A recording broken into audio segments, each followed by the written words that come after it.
Greetings, Dr. Beckett. Welcome to the Quantum Leap Podcast. This is Anna Mortegui, and you're listening to the Quantum Leap Podcast. In 1995, theorizing that one could time travel within their own lifetime, Dr. Sam Beckett stepped into the Quantum Leap accelerator and vanished. After years of attempting to bring him home, the project was abandoned until now. Dr. Ben Song risked everything when he used the Quantum Leap accelerator to travel back in time. Now our team's working to find out why. As he leaps between bodies with no memory of who he is, he still has one hope, that his next leap takes him back to the place and people he calls home. You just got here, and now you want to leave? Put the suitcases down. You know, Papa warned me about you. He said you were selfish and cold. I didn't believe him. I remember you from when I was little. You were my abuelo, and I was your pequeñita Valentina. I could see in your eyes how much you cared for me. Maybe I was wrong. Can we just start again? As I'm getting older, it's just... But Papa built this town for all of us. He was your son. And this is how you choose to honor his memory? You're upset. I get it. But maybe we can start from the beginning.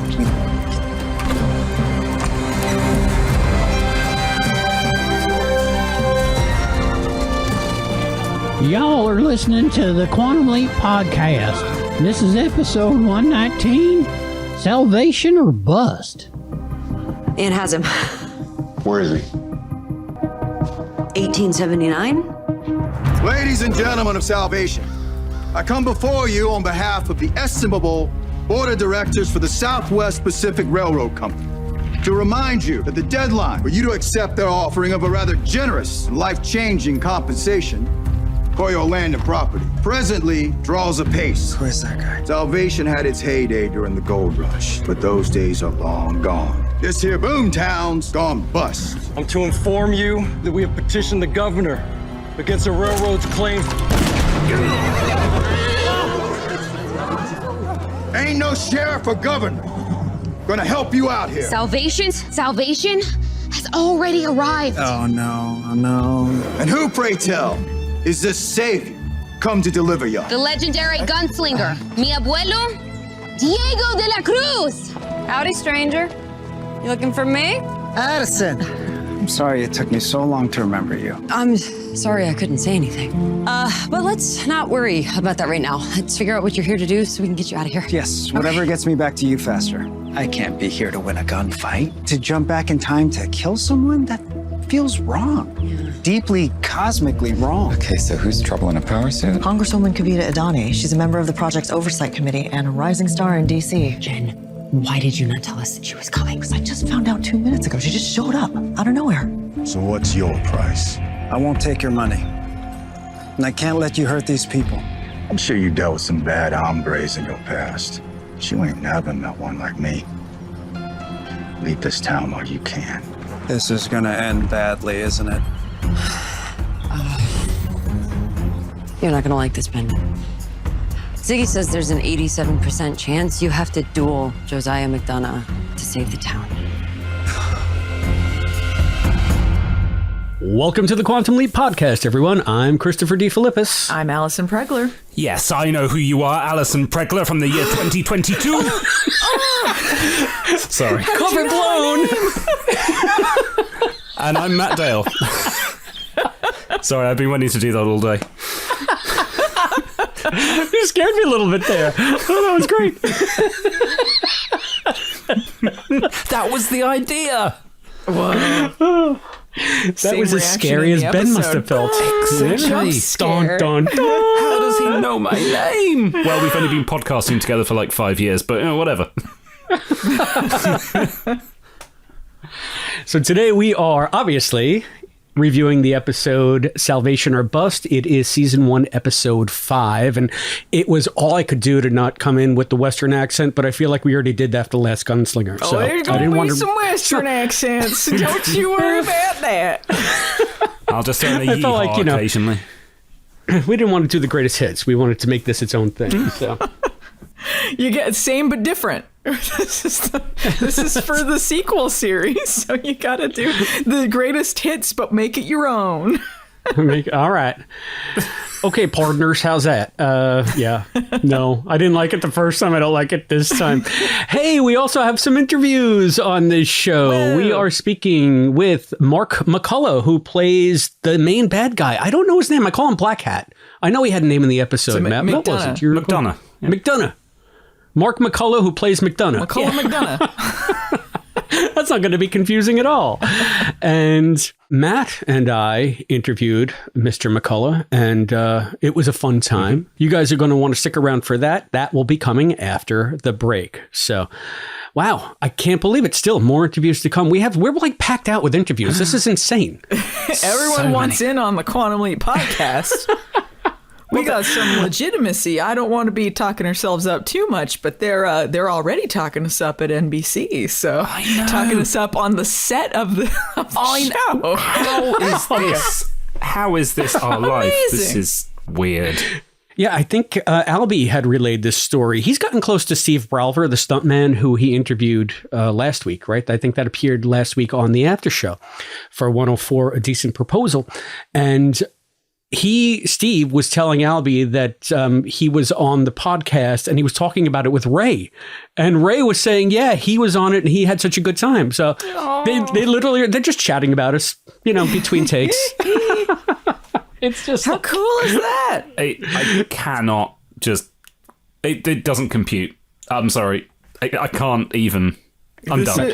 Now, I just got to say, these are all way cooler people than us, so it's pretty darn awesome. Yeah. That they thought, that they're thinking about the podcast. I know.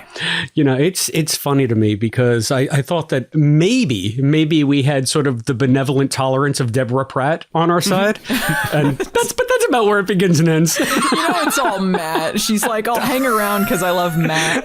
I'm definitely riding Matt's coattails on that statement. I have no shame about that, but still. We're friends of Matt Dale, who's friends with Deborah Pratt. Yeah. I don't know how that happened either. That was Brian Greene. That's all Brian Greene. And a little book I wrote, but it's the two, really.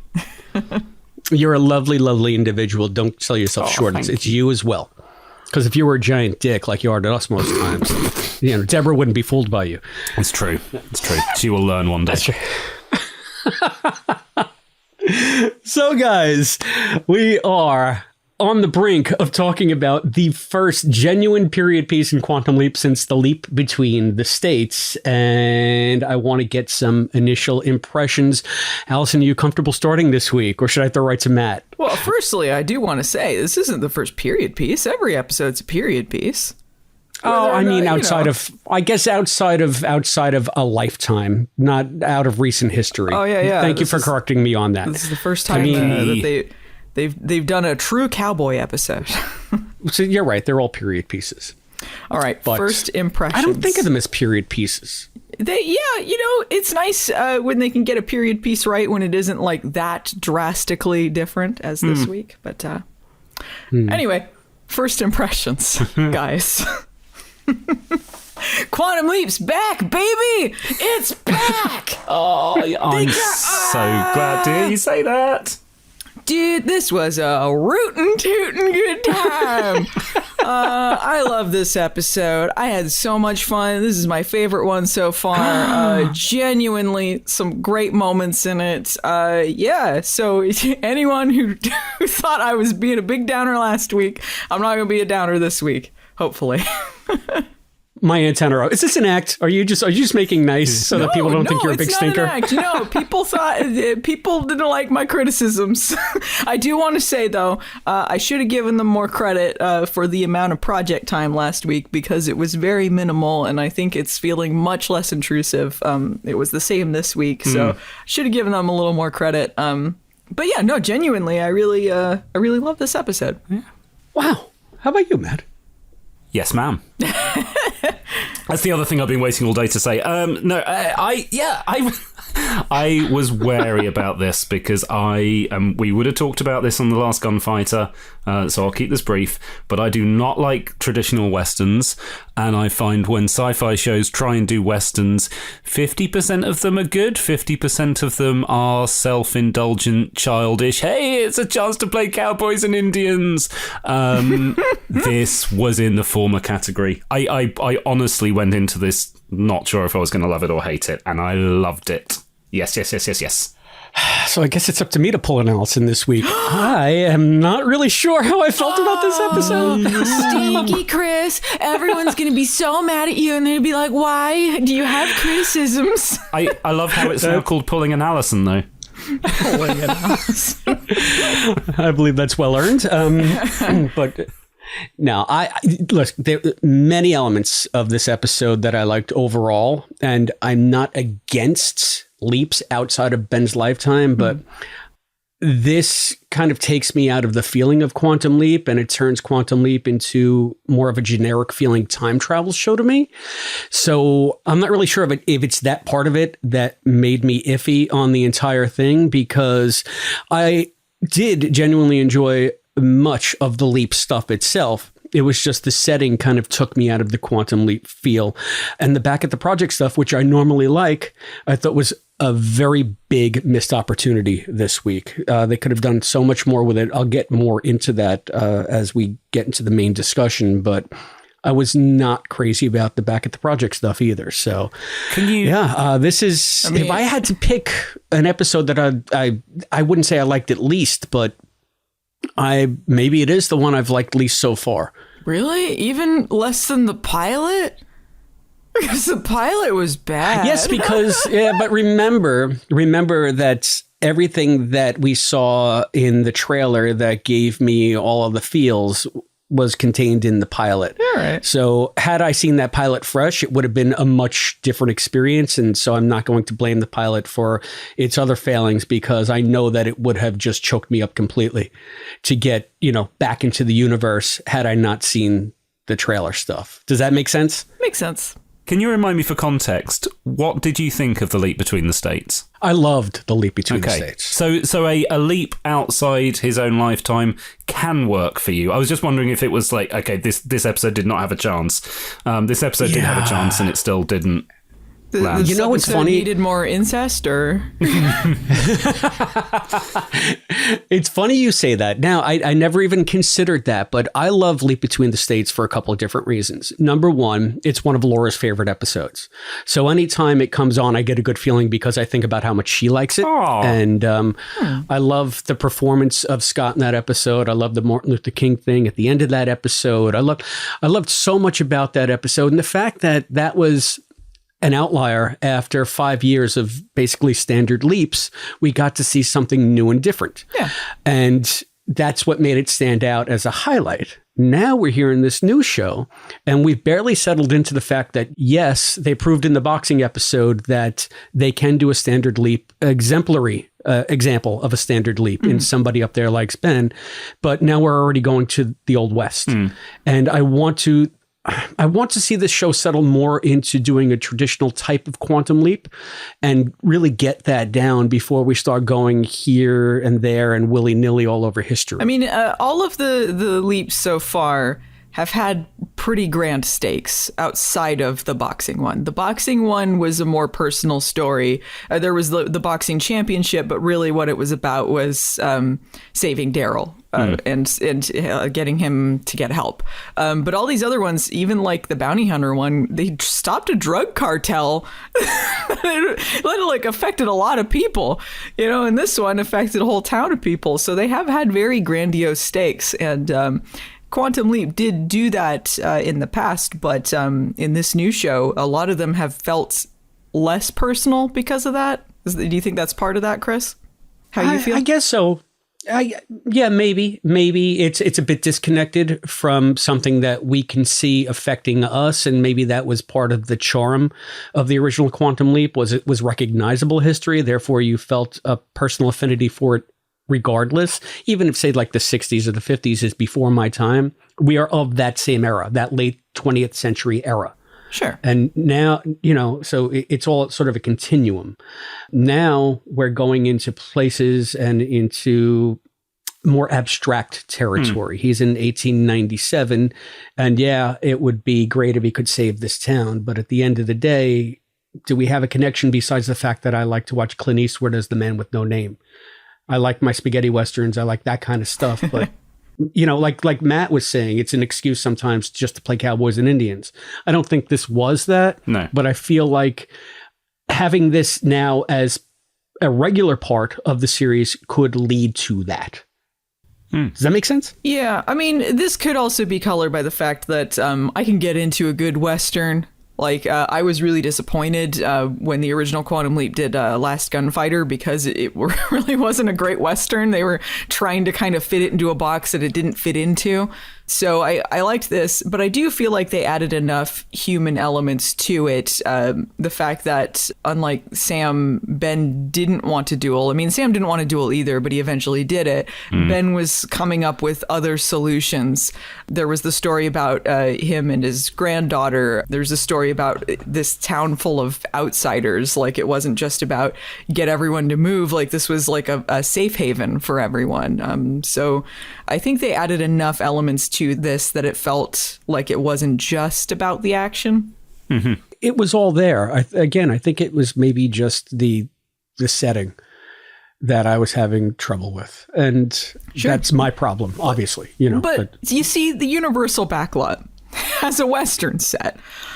And they have a time travel show. So I feel like that is a large portion of why they're like, let's get rid of this this rule about the lifetime, because we have all of these sets that we can utilize. Also noteworthy, I think there's only been a couple leaps so far that have been within Ben's lifetime. I think they were like, we'd like to be able to go to the 70s or early 80s or earlier than that, not be constrained to it. But yeah, they have all these like sets to utilize, and not just the backlot that they've used for the bounty hunter and the pilot. So maybe it's also a practical reason. This is the first time that the show has felt, well, not the first time, but one of maybe two times that this show has felt of the period it's supposed to be. I can't speak to specific decades in the 1800s if this episode was that accurate to 1879, but it felt like a time travel show. And most of these episodes outside of the boxing one, it felt like they really didn't hit the mark as far as a period piece. Interesting. Now, it's funny you say that, because one of the criticisms that I had with this being set in the real 1879 was the streets were too clean, the people were too clean, the outfits were too colorful, everyone had great teeth, nobody looked like they stunk at all. Yeah, and McDonough might have been smelly. Yeah, the water looked kind of smelly. Wasn't that straight out of Back to the Future 3? Didn't they have a joke about the dirty water? It's funny because I was thinking about Back to the Future 3 when he was dressed up as like the atomic cowboy with all the fringes and all it just seemed a little too colorful. And again, that could be my spaghetti Western background coming out and biasing me, but I like a lot more grit in my Westerns, and this was a lot more Hollywood. They could have gotten a little smellier, a little dirtier, have someone spit out some tobacco or something. And that's another thing. Like we had been discussing in last week's episode, A Decent Proposal, how Ben doesn't really react to his surroundings. He barely reacted to the fact that he was in a woman's body.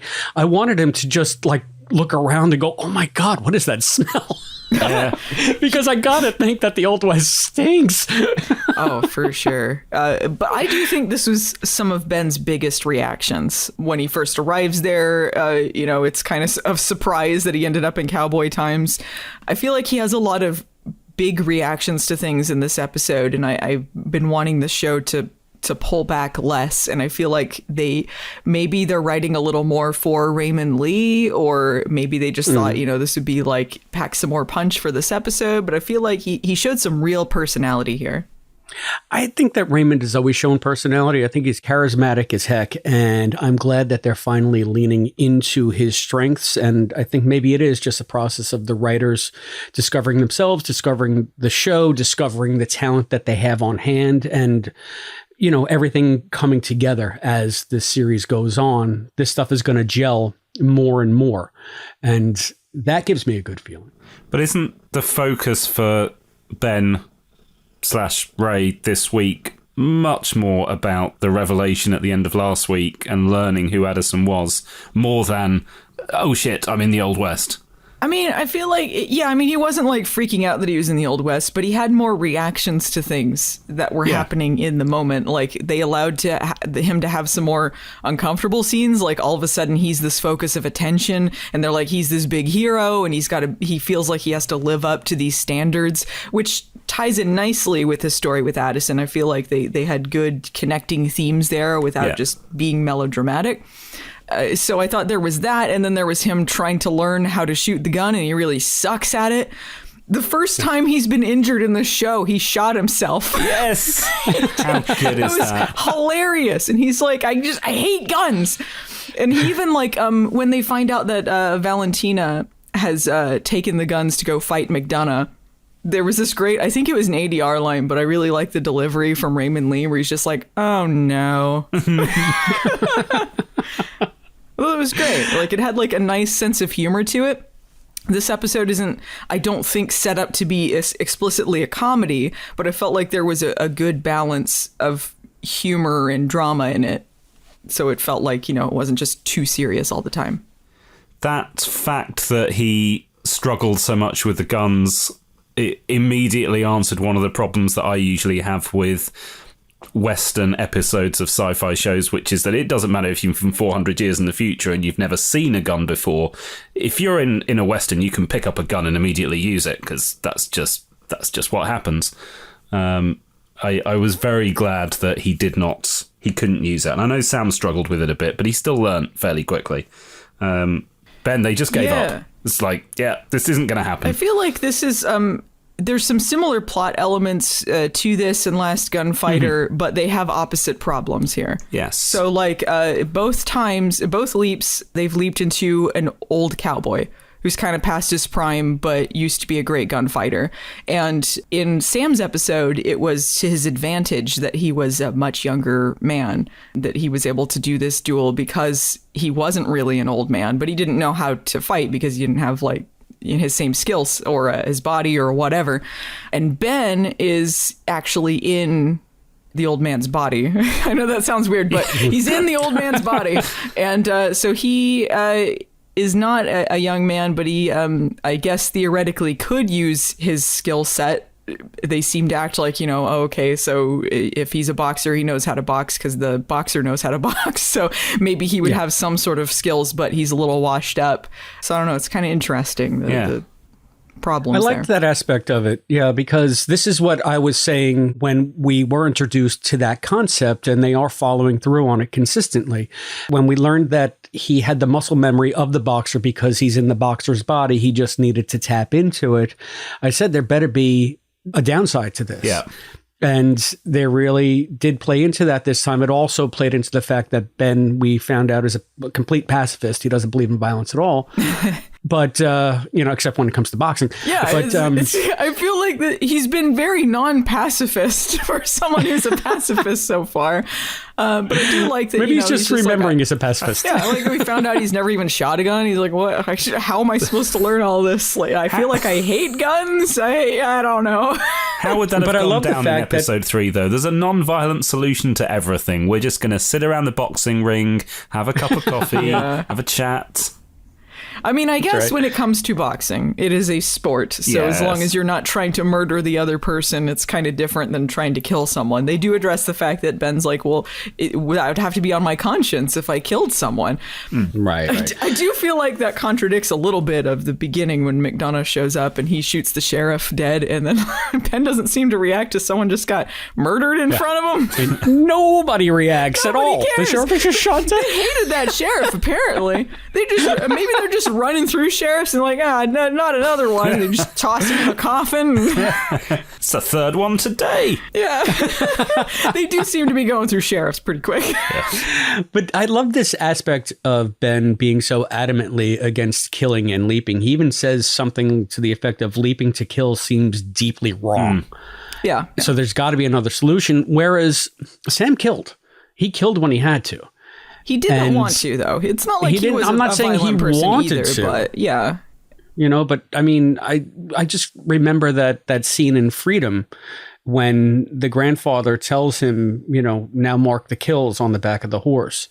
And I think it was like 3 handprints at that point. And I was trying to figure out who he meant. But just thinking back to last week's episode, we saw the flashback to Vietnam.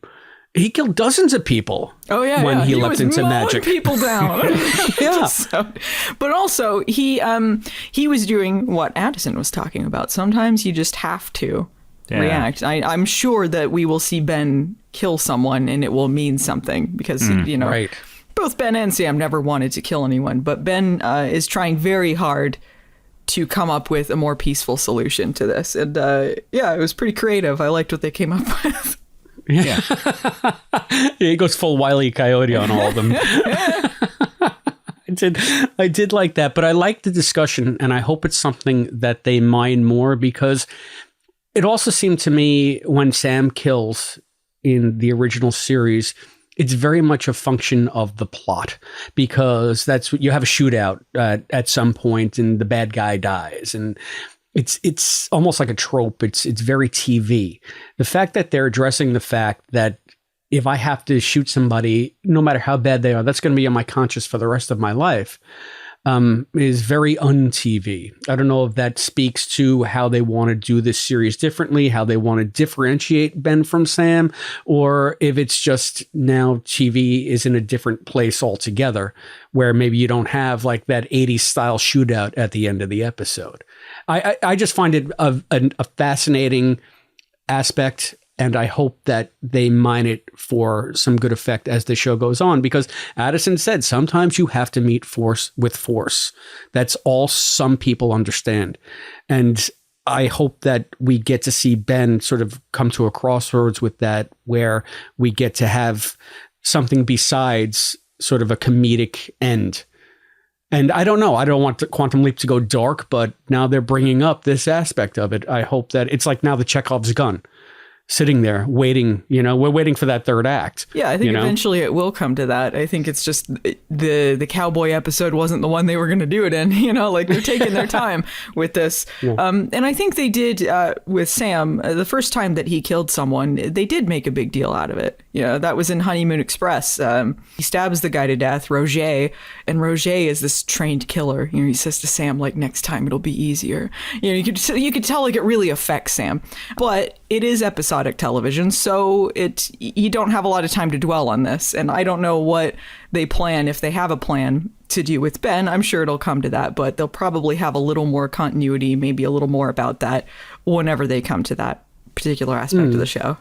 They would have to, because Ben is remembering everything since he leaps. I mean, I think it was one of the showrunners on Twitter.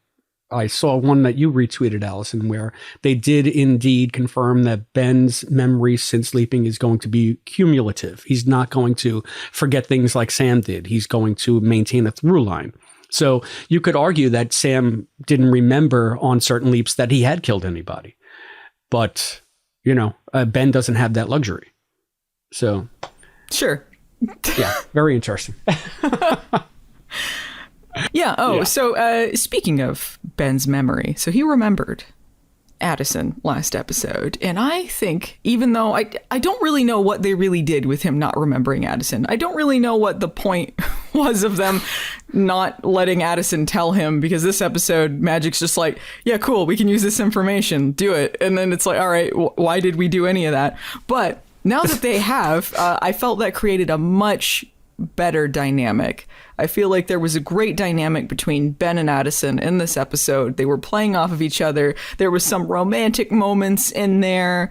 Yeah. I felt it came off more natural. It wasn't just sad time. Yeah, I enjoyed that. I also felt like they let Ben play a little more in the leap without Addison. So they had more times together that were more memorable that I liked, but they also had a lot more scenes where Addison wasn't there. And we got to see Ben try and navigate the situation.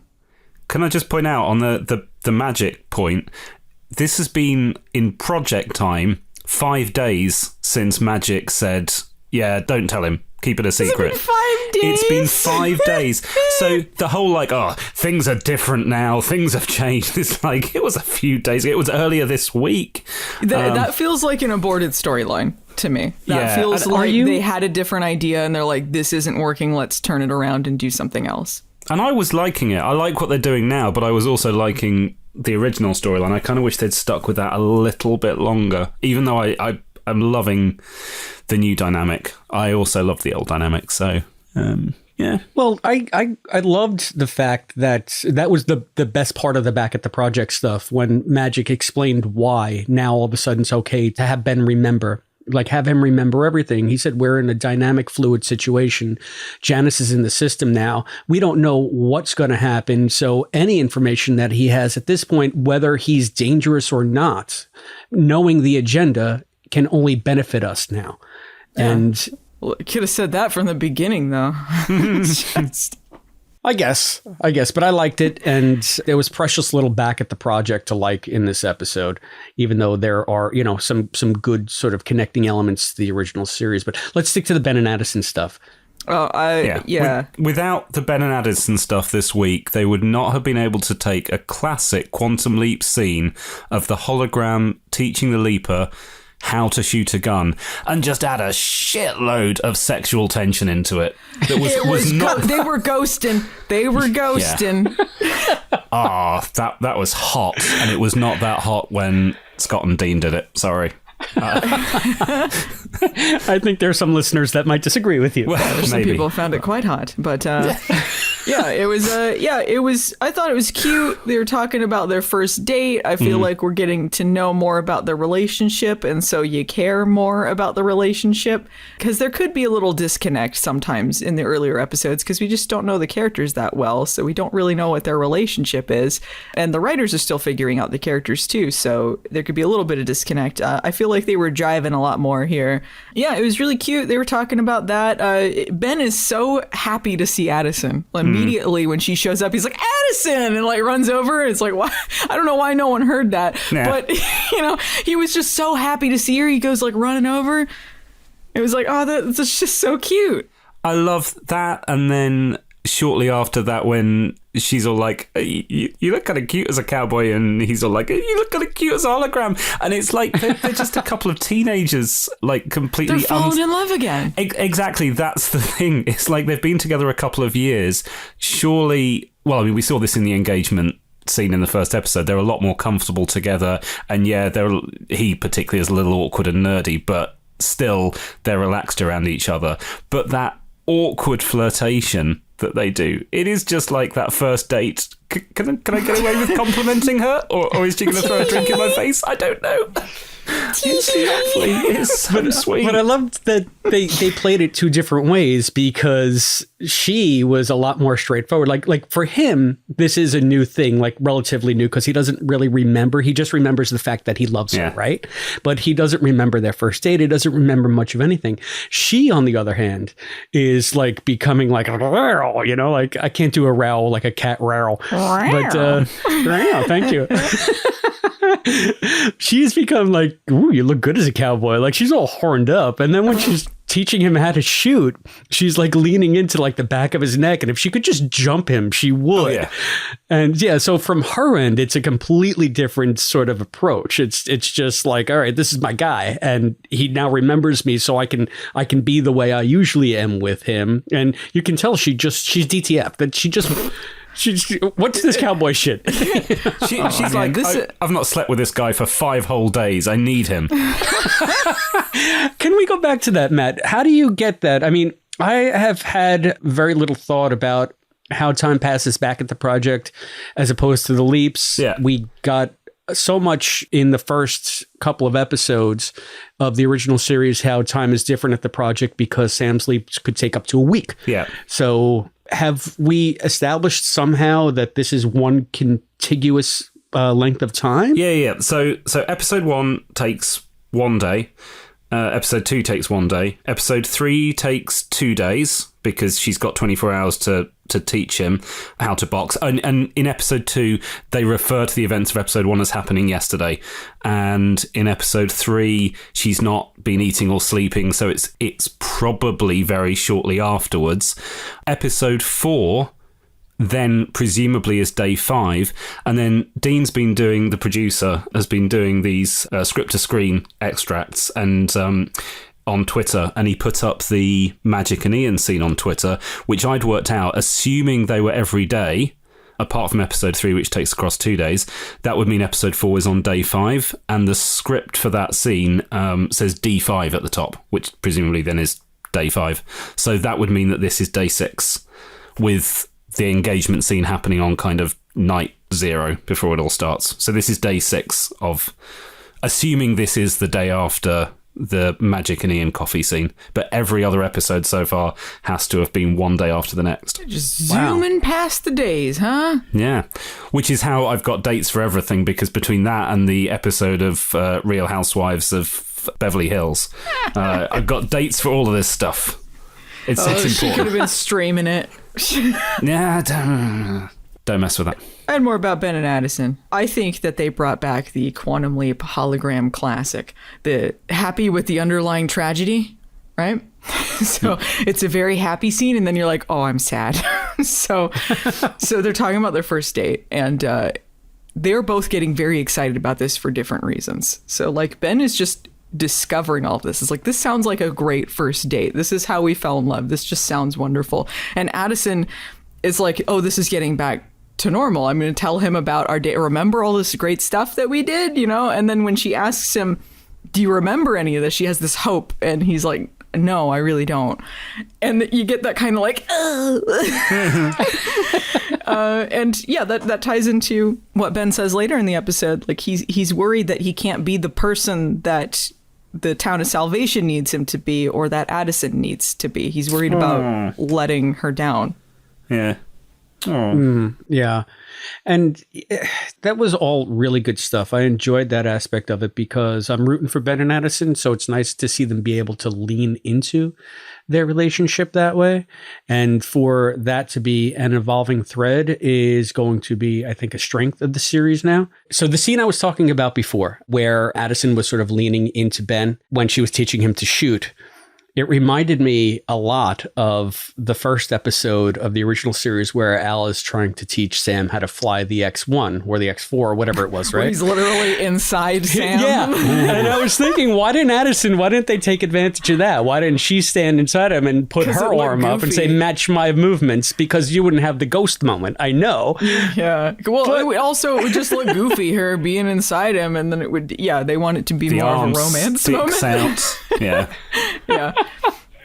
I just hope that they take advantage of that, because this was a perfect example, like match my movements, you know. But then maybe Ben would have been too good a shot stuff right? with her.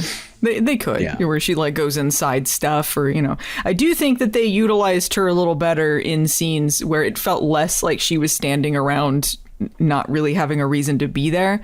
Even just using like the stage space, like she was walking around the saloon when she's describing what the different skill sets are. She's using her skills from the military to try and build this small army for him. You know, like, okay, so you don't know how to shoot, but this person does. This person has this. This is how you come up with a solution here. Okay, that's fair enough, Allison. And I like that aspect of it because it does showcase Addison's skills very nicely. But was it a little too wacky? Okay. It was when she said build a better mousetrap, I didn't think they were actually going to build a version of the game Mousetrap. Delightful. So they're like, let's build this whole army of people, use their skill sets. Everyone's getting involved. Frankie's getting involved. The town drunk's getting involved. They got fireworks. Even the saloon ladies getting involved. They're home alone in it until the guy gets trapped in a cage. McDonough runs into the cage and slink. Don't take that away from me, you guys. That is like, that's the biggest problem that I have with the traditional westerns is like, yeah, two guys have a duel and whichever one loses, like the whole town is either saved or screwed. And that's just one of those tropes that I cannot stand. I was so pleased that they got the town involved. Don't take that away from me.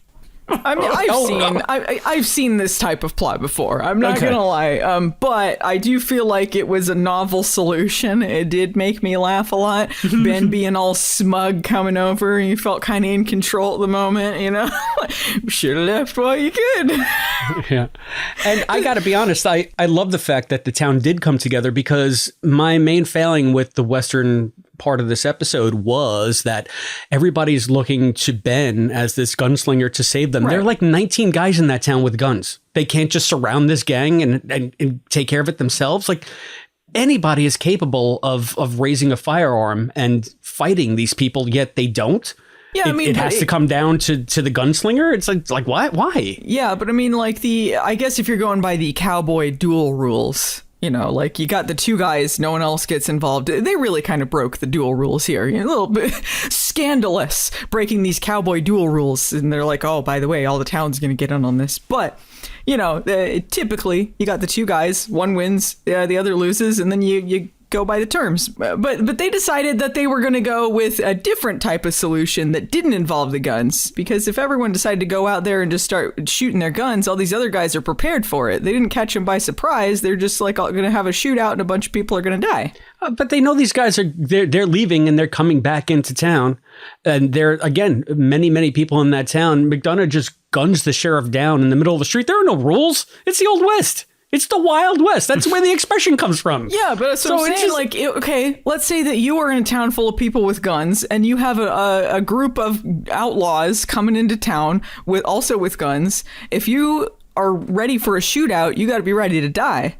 And that's, even if you get clipped a little bit, medicine ain't that great in the Old West. You might die. You gotta ambush them bastards. They got plenty of good aloe in the Old West. Well, I guess they did ambush them, but you know, apparently only one guy was really good with a gun.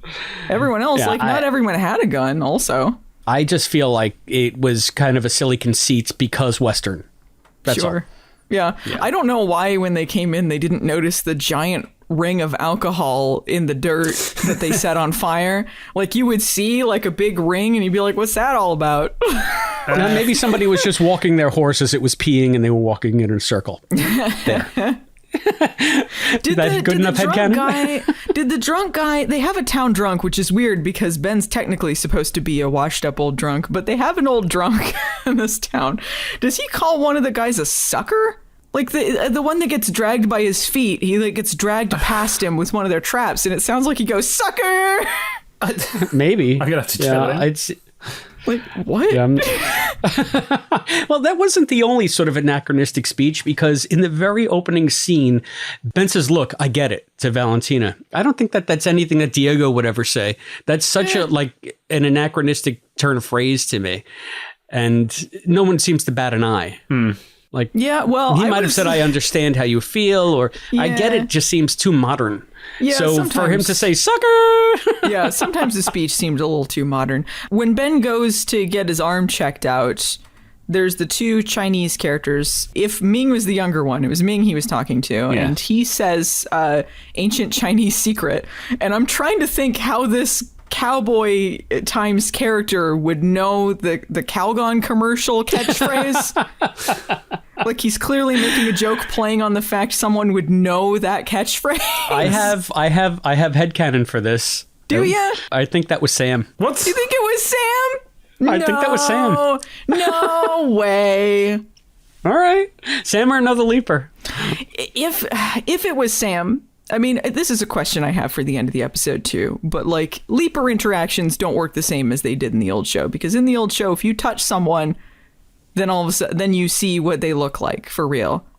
Right. And we didn't get that. If it was supposed to be Sam, we didn't get that. I'm not really sure at the ending what this person's supposed to look like, if this is their true appearance. But it seems like this is another thing that's different than before. Right. And I don't know, though, did the kid ever actually touch Ben? I saw him putting the aloe with an applicator onto his wound. He had to have touched him while he was doing that. Yeah. You But it didn't happen not on touch camera. someone. You can't say that he definitively did. I don't know. Seems I don't like know a either. stretch to me, bud. And yeah, no, you're right. And the thing is, the mystery leaper at the end, or whoever knew Ben, he actually poked him right on the chest.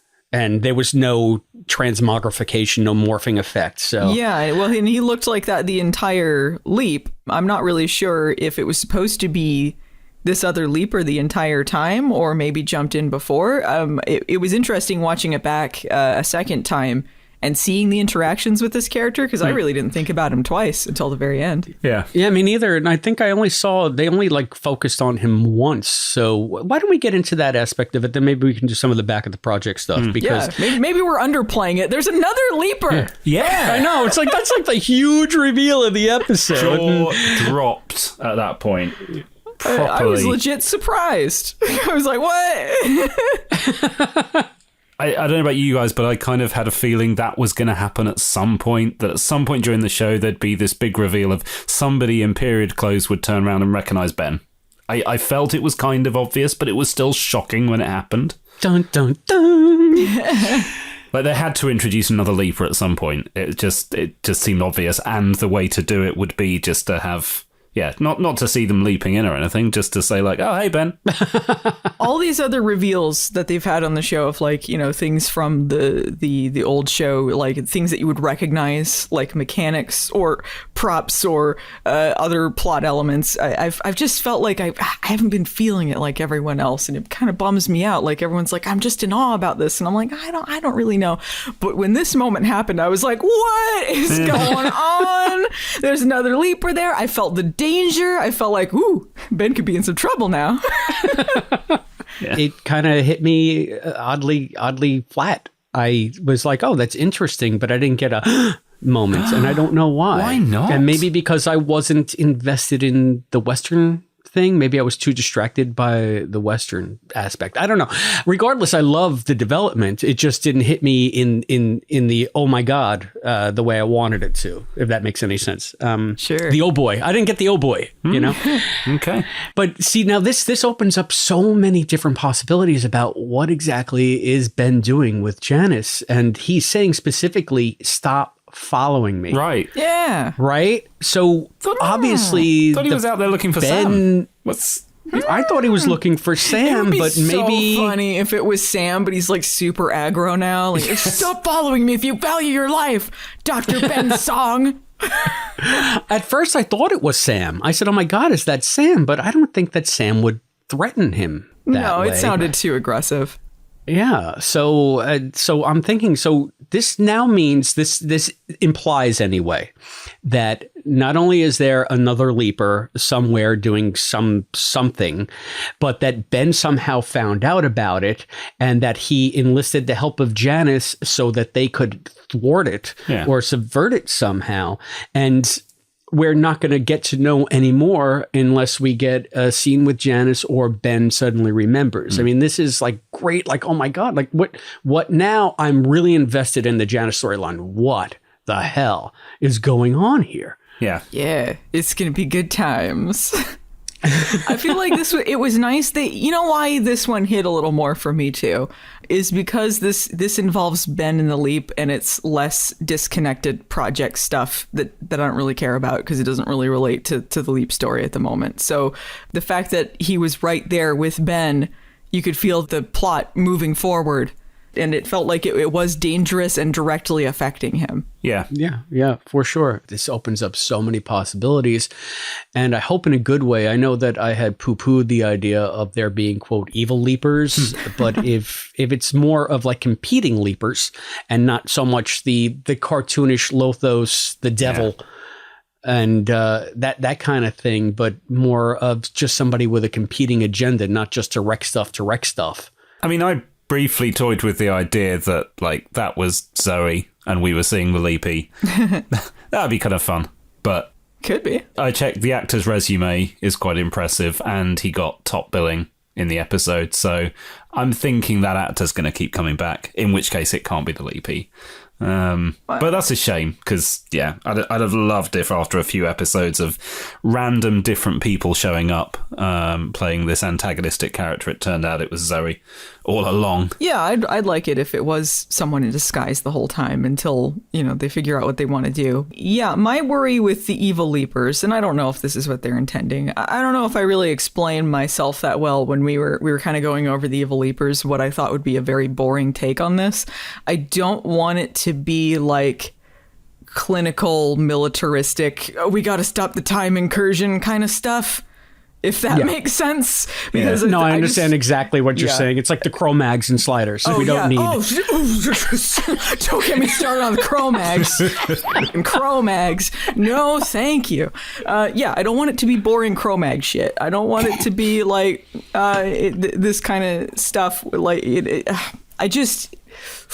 there was something about how they laid out the evil leapers. And it is something that took me a while to warm up to it. So I get it. When people really don't like the evil leapers, I think they have a place, and they're not always, they don't need to always be around in Quantum Leap. But this whole God versus the devil thing, I don't think they were literally supposed to be like the Satan's hanging out at their project, sending them out. I think it's much like Sam. There's some evil benevolent force, kind of the yin to his yang.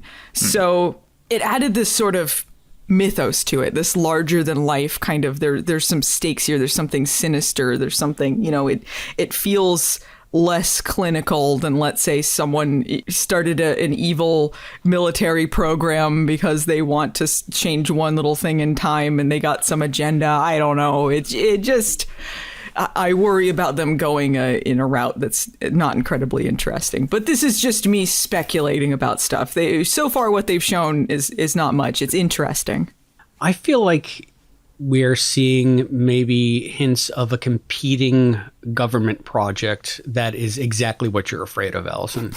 Trying to manipulate history to our benefit. But that is if you're going to go sort of quote real world with this, and they're trying to real world. But that's exactly what like a DARPA would try to do if they had this kind of technology. And it's Ben the pacifist is thinking you're not going to shape reality so that whatever military industrial complex you want to triumph is going to triumph. I don't know. I feel like that is the most obvious route to go. I hope that they don't, because I'm not crazy about that either, but it seems like I'd give it a high probability. Seems like something they do, huh? They could do if they write it well. I have no issue with what you're both presenting there, as long as it's well written. That goes without saying. But I don't think that's necessarily a bad idea. I think maybe because it feels like it leans more into tech sci-fi stuff that really didn't feel like Quantum Leap. Like there was some sort of like made up science stuff going on in the original Quantum Leap, but a lot of it felt like, there was just some force out there leaping Sam to do whatever, right some wrongs in time, Don Quixote kind of stuff. And then when the evil leapers came along, they had sinister plans of some vague sort. But I don't know. They wanted to twirl their mustache all throughout history. Twirl their mustache. I don't know if you need to go quite that route, but there was some sort of magical quality there that felt less about the tech and the sci-fi and the military and all of this stuff. Yeah, but I feel like in the original series, 100%. And whenever we saw those little bits back at the project injected, they kind of stuck out a bit for that very reason. Although they were fun and they were interesting, they never quite meshed with this whole, look, it's basically borderline fantasy rather than science fiction. As soon as they started doing the quote-unquote 50-50, which isn't quite, but as soon as they started doing that massive shift to being back at the project for this series, what else could they do? I think that door's been open since the first minute of the first episode. It is now high tech, and even if they don't go down this plot line, all the stuff going on with Ben's project is proper tech. It has to be explained. It can't be mystical and godlike and stuff like that. Which all right, you can like it or not like it, but I don't think there's any getting away from it in this kind of series. All right. Look, not to be stinky, Allison. I'm gonna agree with Chris here. I love this episode, but also I hated the project stuff very, very much. And a lot of that was the stupid kind of shit. I gotta talk about the Jen stuff here. Yeah. Because the Jen stuff is what bothers me the most. Oh, okay. Okay. I really wish that I liked Jen. And again, I want to preface this. This is nothing against Nanrissa Lee. I think she's doing a great job with acting. This is purely the character. I really dislike Jen intensely. And I want to like her because she had the craziest outfit in the world this week. And it was so ugly. It was so ugly that I wanted to like her instead of hate it. But because she has this weird harness going on and then this snooky bump in her hair. I didn't understand it at all. And then she goes into her interview with this senator and she's like I felt like I was transported to 1999 when people didn't know what the internet was and hackers were so cool. And she's like, hey, I bet you're wondering how a cyber criminal like me who hacked into Bitcoin accounts and was in prison ended up in this top secret time travel project. And I was just like, oh, stop it. I was yelling at the screen, I hate you, stop. She stopped short of saying she jacked into the mainframe. I jacked into the mainframe. I was embarrassed. This was the cringe. Yeah, it was a cringe, but you missed the most important point. It was all on the dark web. Oh, the dark web, of course. The dark web. I'm so sorry, Albie. I'm blowing out your ears in this edit, but the dark web to cringe. I am not embracing my inherent cringe arc with this one. Sorry, guys. She was so Chloe Sullivan in this. I'm going to check the dark web. Don't compare her to Chloe. No. It's true, though. She had the same kind of fashion that you would see in something around that time also. It was. I want to say she was either Chloe Sullivan or I'm forgetting the girl on Arrow, the tech girl on Arrow. Whatever, the same CW standard. And when they don't know how tech works, so everything got Bitcoin on the dark web.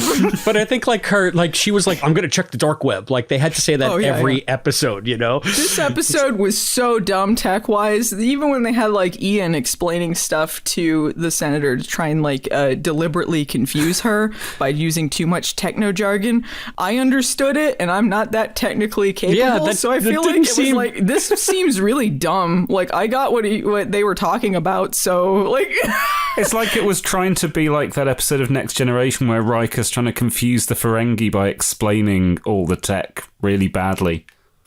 But they weren't. They weren't explaining it badly. Yeah. No, I know. It was very straightforward and clear. Very straightforward. She was an idiot Ferengi. No, she wasn't. But she was saying, I don't think she was idiotic. I think she understood what they were talking about. She was saying that I think you're trying to confuse me and you think I'm dumb and don't get this. But here's really what's going on here. But everything that Ian was talking about here was very understandable and was not incredibly opaque, as she was saying. So I don't think the moment really landed like they wanted it to. It kind of feels like they think the audience is dumber than they are. I mean, yeah, you're probably right, but I was maybe a little kinder to that scene. I took that as being that, yes, it did make sense to me. It probably made sense to her. But they were rambling and they were clearly very uncomfortable, and that's part of the character. And they said, oh yeah, that's just how I talk. But that was clearly what she was seeing. But she accused them of being deliberately opaque to try and confuse her. Like, I get what you're doing here. Everyone in this episode, I didn't really understand. They all acted super aggressive and antagonistic. And I'm like, is this how you're keeping her off your back? That you're being like weird and passive aggressive and like, it just was very strange. Yeah. Well, it wasn't strange. It was bad. And that's why this is the back at the project stuff that I have liked the least, because not for 1 second did I feel any danger that this new committee member, I mean, we're missing the bigger picture here. They reestablished that there's a committee. There's an oversight committee. So Weitzman's ghost lives on, right? Cool. And this senator, her name is Adami, I believe, if I heard it right. But I did not think for 1 second that they were in danger of shutting the project down. And I kind of wish that they maybe had gone further towards that, maybe even shut the project down for part of the leap, because it was just one dumb interview after another. And maybe this is the journalist coming out in me. if you are going to try to interrogate somebody like she was trying to interrogate Addison, you do not just ask closed-ended yes or no questions so that only response is yes, ma'am, or no, ma'am. No, ma'am. It's just like, wow, you really need to brush up on your interview technique, Senator. It was just really dumb, or a congresswoman, whoever she was. But I think she was a senator. The descriptions called her a senator, although she seems extremely young to be a senator. Maybe I'm just used to very old men senators and stuff. Yeah, but her name wasn't McBride, so I was waiting on that. Yeah, there's no callbacks there. No callbacks there. No Weitzmans, no McBrides. And I love the fact that they're reestablishing the committee. I love the fact that we might get to see more of the committee as sort of an antagonistic force. They call it an oversight committee, but they don't say the committee. So I wonder if it's supposed to be this similar sort of thing, or if it's just supposed to be like, yeah, I guess the government would have an oversight committee for this kind of thing. I just took them as one and the same because why not? I like the idea of the committee in the original series. So committee at the foundation? Yeah, the committee at the foundation, exactly.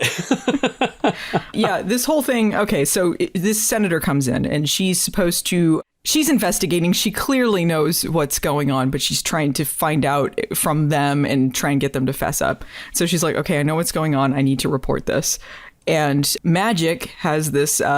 The nuclear option. That's what she calls it. So she comes in with this nuclear option. Jen being very sneaky and underhanded is like, you can blackmail her with this. We have this record of her going on a joyride with her brother. They were both drinking. Her brother ended up dying in this car wreck, and she was the one that was driving. And so they have this blackmail, and Magic is like, this isn't my style. I'm not going to use this. So he goes, he brings this up when the senator says she's going to report on this. And he's like, no, this is my style. I'm not going to blackmail you. But what if we could save your brother? I think we could do that for you, making false promises. So I feel like this isn't really that much more ethical to play with someone's emotions about their dead sibling. It's bribery. It's bribery, and a very emotional bribery. But they acted like this was like a good turnaround. Like, yeah, Magic, you made the right decision. Like, no, you didn't. I know Ernie Hudson's very charming, but this is a very unethical thing to do. Yeah, it's very unethical, but it was not so much like an emotional bribery thing as wait a minute, now I can see the upside of this rather than but he for said whatever that he reason told why her that he would do it. Not that they could, it's possible. Or like, hey, wouldn't you like someone to save your brother? He says, I told her that we would save her brother. Yeah, I found that weird because I left the scene between the two of them. I left thinking that it was just a more general, aren't we doing some good here? There could be other sisters out there that could benefit from this, etc. Yeah. And then, he turns around the corner and sees the staff and is like, yeah, I just promised there's something we can't do. That's all right. They could have. You got this much time to figure it out. It was a weird cut too to go from like, hey, what if we could save your brother, to them being all chummy and finishing some conversation. It sounded like he was saying like, yeah, I'll be there, ha ha ha, and they're waving each other off like they're gonna have a barbecue together or something. Like, what was that about? Yeah, it's good at the next committee meeting in the foundation. That's where he's going to see her. We'll obviously hang out, be chummy with your brother, who will be alive for sure. Yeah, we'll bring your brother back. But see, I guess I was also distracted by this turn because they're saying they have no way to specifically target a leap. Sam did. Sam figured it out in the leap back. I now know how to hit the target. And now that's lost. I mean, that to me proves that this is, as you like to say, Matt, a completely different project, a completely different build. They seem to have lost information gains that Sam made. So, I mean, I always took it in the leap back as something that he said he worked out in his mind, but he didn't share with anyone else because he had to get out of there real quick. But they had to put it into Ziggy's mainframe. Yeah, that's true. And they did it with Bingo, too. Yeah, I was going to say, like, if you look at Leap for Lisa, that's really the one where it kind of bungles a lot of the series, because if they could target anyone into Leap, they could have gotten Sam home. They could have gotten Sam home like that. Boop. So that's always been my main contention. Why don't they just leap the Leap-E back into their own body and Sam is home and because show. Yeah. And we want to keep having a show. So, and I feel like maybe that's why they wrote that out of this, because then they don't have anybody in the waiting room. So there's nobody to leap back anyway. So it's completely. It all doesn't work that way.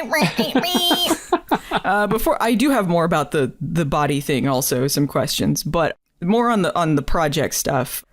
This felt to me, it feels incredibly strange to me that this Quantum Leap sequel series has gone out of its way every episode to make sure that the stuff at the project has as little to do with the leap at hand as possible. Because as soon as Addison comes in there to talk to Ian very subtly on their iPhone to do the Apple product placement, I'm like, what is Ian doing? Just hanging out on the phone? Like, what? Shouldn't you be doing something?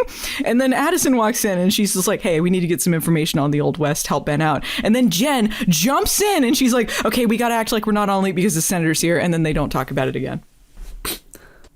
We can't be talking about the leap at Project Quantum Leap. And I get this is for the plot of this episode, but every episode has been like this, where they just do not focus on that at all. But the other giant plot hole is that the senator is only interested in interviewing the 5 main characters or the 4 main characters. There are like dozens of people working in that control room. Was there someone named Amy or something? Yeah, can't they just go by the lady that's sitting at the console and say, hey, where's Dr. Oh, you got to go to the imaging chamber to see Ben. Oh, whoops, sorry. I mean, she could have asked any one of a dozen people offhandedly. Those low-level staff members are the ones that don't have any emotional connection to Ben, and they're probably underpaid, and they're like, yeah, you know what? I'll tell you anything you want to know. I don't give a shit about this place. It's just... I don't know. Maybe there were other interviews we didn't see. She was just talking to the senior staff. Is that how that works? Yeah, I guess, but it's just, I mean, it's got to be a fairly open secret that Ben has left. I mean, yeah, everybody there has to know. Yeah. Well, they were also cyber hackers from the dark web that Magic got out of prison, so they feel like some loyalty to them. I feel like maybe the quote evil leaper that we saw actually sprung to life on the dark web as an AI. It's a dark web AI construct. Harvesting all the Bitcoin. Yes, rich. I mean, everybody needs the Bitcoin, the historical NFTs. Bitcoin. I was responsible for it all along. Damn it, evil leapers. That's the most evil leaper thing to do. Son of a... here was something that we found out at the project. Unless I've missed this, correct me if I'm wrong. Is this the first time we heard that Addison is a captain? Yes! I believe so. I noticed that as well. Cool. Yeah, I was like, oh, she's a captain. And then she uses her captain skills in the leap, so it kind of tied together. Yeah, and I do love the fact that they, again, reiterate the fact that she was supposed to be the leaper. And, right. I wonder if, I hope we get some kind of reaction from Addison at some point, maybe some resentment or just some wistfulness, like this could have been me. Yeah. Because she was obviously training for it for years. And then Ben just, he ripped the rug out right from under her. What if the evil leaper is a jaded Addison from the future? Could be. Could be. He's got to stop her. She was the evil leaper all along. So we find out that she was a captain, and we also find out some stuff about Ben. Outside of him being a pacifist, we also find out he speaks Cantonese. Yes. One of his several languages that he knows. So that's 3 we know of so far. Yeah. So wait. Oh, right. English, Cantonese, and Romanian. Yes. Yeah. Yes. How often are you going to be using Romanian in life that he learned Romanian? I don't know. I can see the Cantonese. I can see a scientist, needing to speak several different languages, especially, with another major power like China, and cooperating with people from around the globe in their own language can only help. But yeah, Romanian, I don't know. Maybe he's got a Dracula fetish. Yeah, I mean, obviously there's an entire country of people that speak Romanian, but I mean, like an American working in his field, I don't know how useful it is. I kind of always thought with Sam, it's like he was just like the wonderkind, so he would just learn things just because he was bored and he's like, I'm going to learn another language because he just needs to keep himself enriched, I don't think he knew Romanian, but that's why he kind of had this large amount of things. I don't know with Ben. I don't know exactly his story. He has to be extremely smart, though. I guess he's got that photographic memory. Maybe it's kind of a similar deal. He's like, I just want to learn Romanian.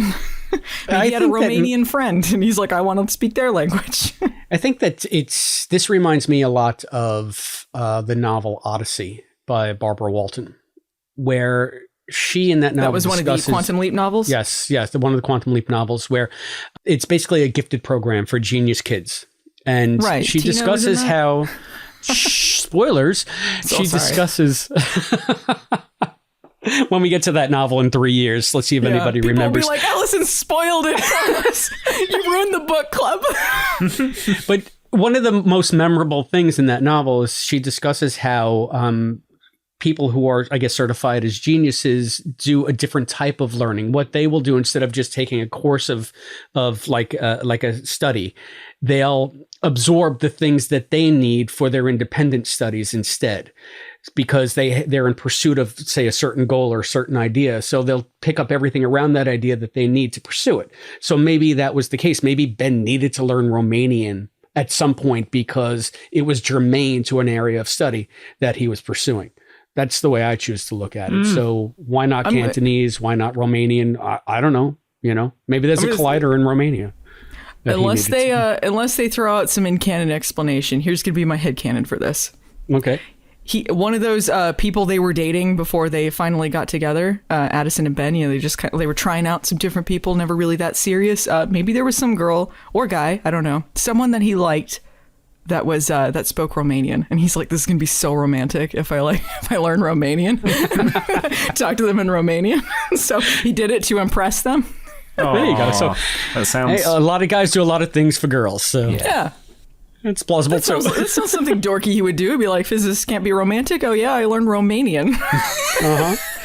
Just you haven't heard the poetry of physics until you've heard it in Romanian. Ooh. So that's cool. And I like the fact that, Matt, you were talking about the timeline back at the project. Ben also makes mention of the fact that he hasn't slept since he leapt in, but Addison says something to the effect, but the leapy had, right? So I guess if he's leaping into somebody else's body, does he feel their fatigue? Or does he have his own fatigue from seemingly having been up for 5 days straight now? Yeah. Well, Addison says that the people you've leaped into have slept, implying that he would be rested if they were rested. Yeah, but I mean, it's still got to be a head trip. Yeah, it's kind of interesting. He could be immortal, if he just kept leaping, because he's just going to be in these bodies, right? Like, it's not his body. He's never going to age. Well, no, but his body is there somehow. His body is there. The superposition. That's what I wanted to talk about. Okay, so we've talked about extensively. This is always going to be a thing in the Quantum Leap fandom. Body, mind leap. It's confusing. They've added another layer of confusion to everything. So to reiterate, for some people who might not remember or haven't listened to the podcast, there was an article where Stephen Lillian discussed how it works in this new series. They explained it as superposition. I don't think that's exactly what it is. But basically, Ben and the Leapy are in the same place at the same time.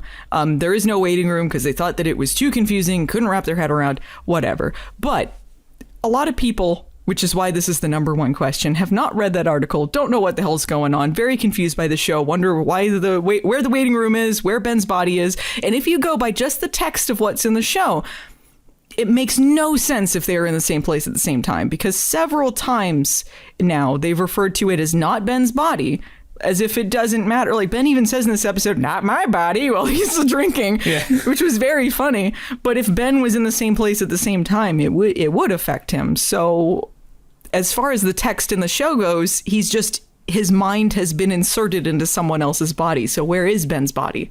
I think they need to do some lip service as to how it works in this new show. Yeah, and they're going out of their way to not even talk about it. So it's just another confusing, like it's the same amount of vague confusingness as the original show, just they're going with mind leaps more than body leaps. But the body is still there somehow. But the body's still there. No, but they haven't said the body's still there. They haven't said it. According to Lillian, way more confusing than the original series. Yeah, but I mean, if you're just going with just what's been said or presented on the show, it is just Ben's mind in this person's body. Until they say that this is his body in the same place, a lot of this seems to contradict that, because he acts like it's not his body and it doesn't affect him. So. Okay, I have the perfect way to have saved the back of the project stuff this week.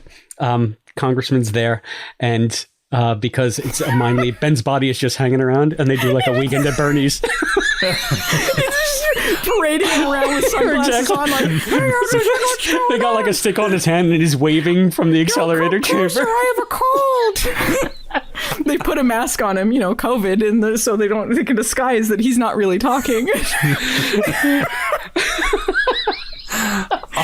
I was thinking like it's like a young Frankenstein kind of thing. Like it's like a body, but no one's home. So he's just kind of stumbling around. And isn't that right, Ben? Yeah. But there was nobody. There was nobody to hide. There's nobody. Nobody. Because he stepped into that quantum leap and vanished. Right? Yeah. Well, if Ben's body, wherever the hell it happens to be, it seems like we are just seeing Ben for the benefit of the audience. Who does Addison see? Because Addison immediately in the pilot knows who Ben is and makes a beeline for him when she appears. So how does she know who Ben's supposed to be unless she can see Ben? But how would that work? But the thing is, brainwaves. She can see Ben because the brainwaves, or what? Yeah, maybe it's the whole Leaper hologram dynamic. If Ben was supposed to be the observer, maybe they were going to be linked somehow anyway. So it just is working in the reverse flow. I don't know, but she obviously sees Ben because she thinks he looks hot as a cowboy. Yeah. Right? She thinks he's sexy cowboy. She's not hitting on the abuelo. Right. And when she's teaching him to shoot, she sure wants to nuzzle that neck. So I don't think she's seeing that old guy's neck. I'll tell you that. It's pure 100% Raymond Lee. she's seeing that hot bod.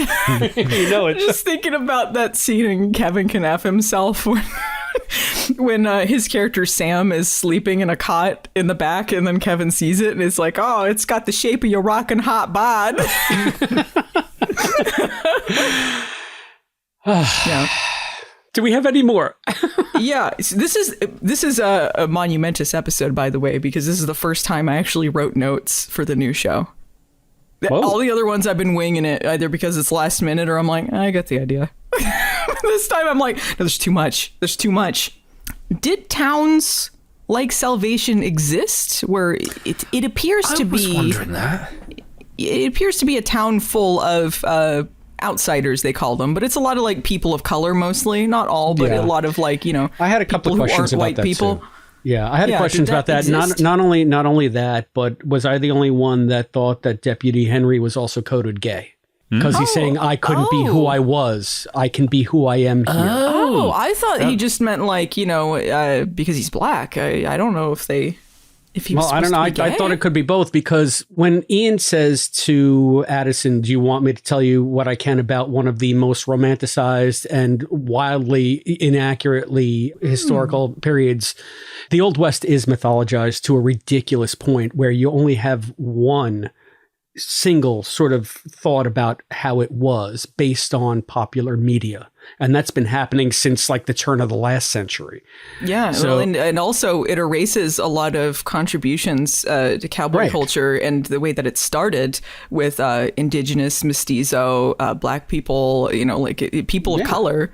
Yeah, exactly. And I feel like Salvation was sort of like a catch-all symbol of, no, it wasn't all John Wayne fighting Indians.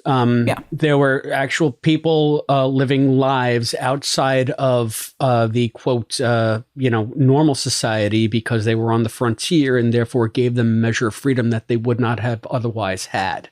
Right. And everybody could fit into that, which is why I thought not only was it a lot of people of color living more independent lives, but also, hey, it could be people of different sexual orientations as well. Yeah, maybe. I didn't think about that. It's interesting to view it through that lens. They're very vague about some of this. I do feel like they dance around some of the things they could have been more direct about.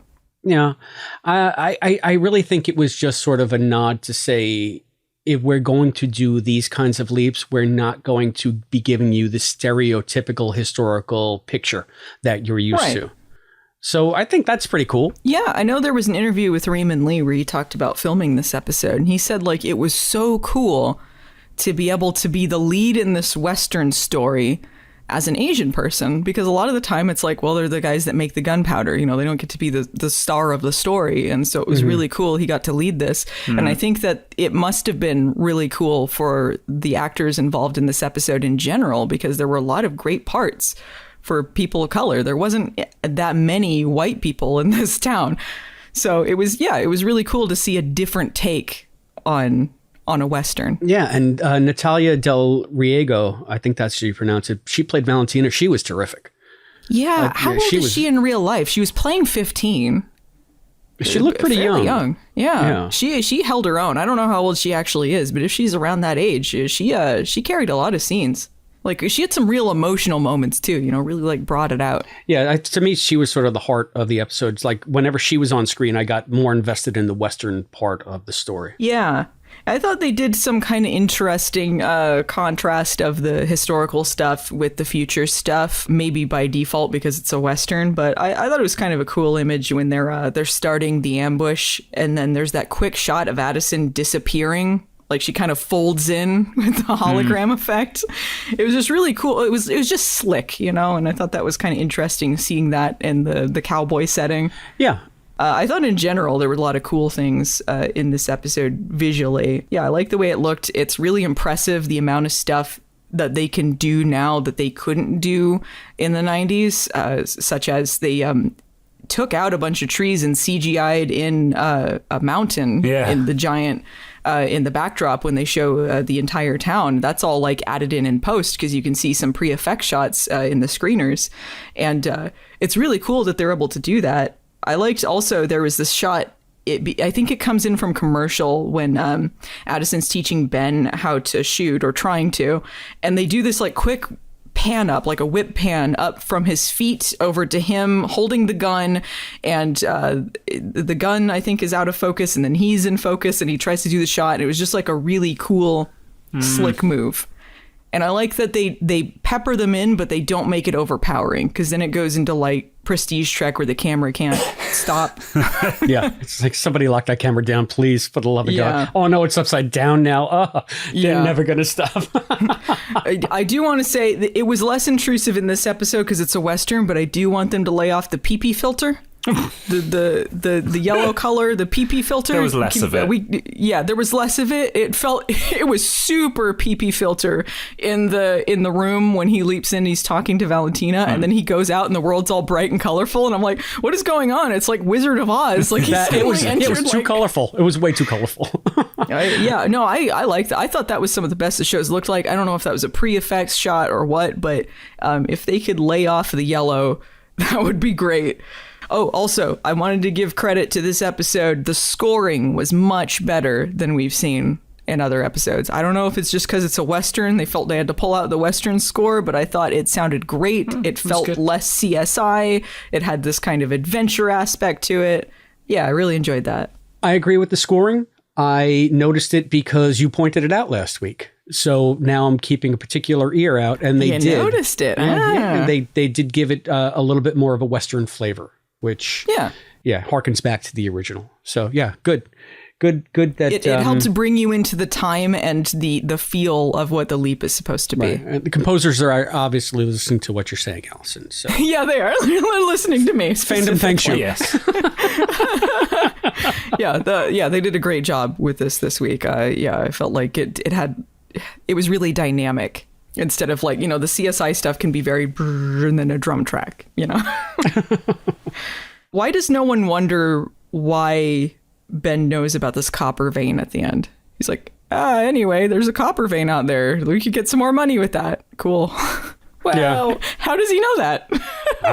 I passed it on my way here. Yeah, that's how I figured. When I was riding in San Francisco. Yeah. Or it was San Diego or San Francisco? San Francisco. They would just throw money at the problem. But they would just throw money at the problem. Yeah, with San Francisco. And what I love is like, he's like, oh, I got that copper vein. And then Diego de la Cruz is going to leap back in when Ben is gone. And they're going to be, so where's that copper? Oh, I don't know. What are you talking about? Yeah. Where's the whiskey? That's what I want to know. He just gave a general idea of where it was. This big old area, the Old West. You didn't get direct line to that. Yeah, speaking of money, too, I was a little confused by this. Maybe I just don't know how Old West politics works. This is not Bitcoin on the dark web, though, is it? No, it's not Bitcoin on the dark web. Bitcoin on the dark web. There's a reward for McDonough, but also he works for the railroad. They're gonna employ someone that's also wanted. Like maybe is it just an reward for him someplace else, but they don't communicate all the time. It could be. I don't know. They don't have them talk boxes yet. Magic They're gonna become a thing. But they do have telegraphs, so they can have notes travel at the speed of light. Yeah. And the fact he was that just a notorious outlaw. There were posters and stuff. the railroads, we'd have to ask a real historian about this, someone who knows the period. I don't think it would be above the robber barons that ran railroads to hire murderers to scare people out of their claims and get them out of town so that they could run the tracks through. And the fact that this guy was even offering them like compensation to buy them out. And some of them were taking it, you know. But meanwhile, he'll just shoot you dead in the street, especially if you're the sheriff, you know. He shot the sheriff, but he didn't shoot the deputy. All right. I was waiting for it. He paid off the deputy. Yeah. I liked Ben and Addison calling each other cowboy and pardner. Oh. That was more the cute. flirty flirts. And one last note, no leap out. No, but that's because the ending was just too boom. Yeah, unless they change this for air, but there were credits included on the screener that we have, so I think that's just how it ends. Yeah. So that was interesting. Yeah. At the end of the last episode, it was just the leap out and then, you know, the Old West, but you saw it, right? And then it went to the credits. But then on NBC, when the show aired, there was a whole next week on Quantum Leap kind of deal. It was like a whole preview that ran under the closing credits. So I'm thinking we might get the same thing on the for air version this week. Maybe we'll get some of that earthquake footage. Isn't that always the case, though, that the screener and the one that airs on Peacock has text over a black screen, and then what airs on City TV, for that matter, and then what airs on NBC has the trailer running underneath the I don't know because network television in America does not show credits. They just have commercials over it, but all or next the other time versions, or whatever. Yeah. So I don't think this is just a screener thing. It's also because the Peacock versions and the Canadian versions are black screen with music. But there are versions that will have the credits, just not as it airs. And so it doesn't necessarily mean that we won't be seeing scenes from next week when we watch it on air. We'll see a trailer as opposed to right, exactly, as opposed to a leap in. Yeah, and because it leaps out into, or it's going to lead into the original pilot, which is the earthquake episode, it just opens in a less punchy way that didn't really fit, especially when they have the cliffhanger anyway. They might have wanted to like make some more time for some stuff and just do it that way. Yeah. Because the original pilot obviously wasn't built to be a punchy leap in, like, what's going to happen next? Yeah. So, I mean, that all remains to be seen. I trust them because they have had now a year to fix this, basically to redo this pilot as an episode. So I'm sure that they've made it as much as they can, integrated it into the flow of where we are now, and hopefully keeping a lot of the great footage from a very expensive pilot, which is really what's foremost on their minds, I'm sure. So yeah, it's going to be weird, but I'm looking forward to seeing it because the footage did look exciting. So I want to see that episode. I don't know about you guys. Got anything else? I think we should probably move into some final thoughts. Yep. Yeah. That sounds good. All right, Allison. This was a great time. I think if there's anyone listening who hasn't been watching the show, maybe they're on the fence, you should check this one out because it was a lot of fun. All right. How about you, Matt? Yeah, I'm still with fun. You guys have both got me thinking about some problematic stuff that I'd kind of glossed over.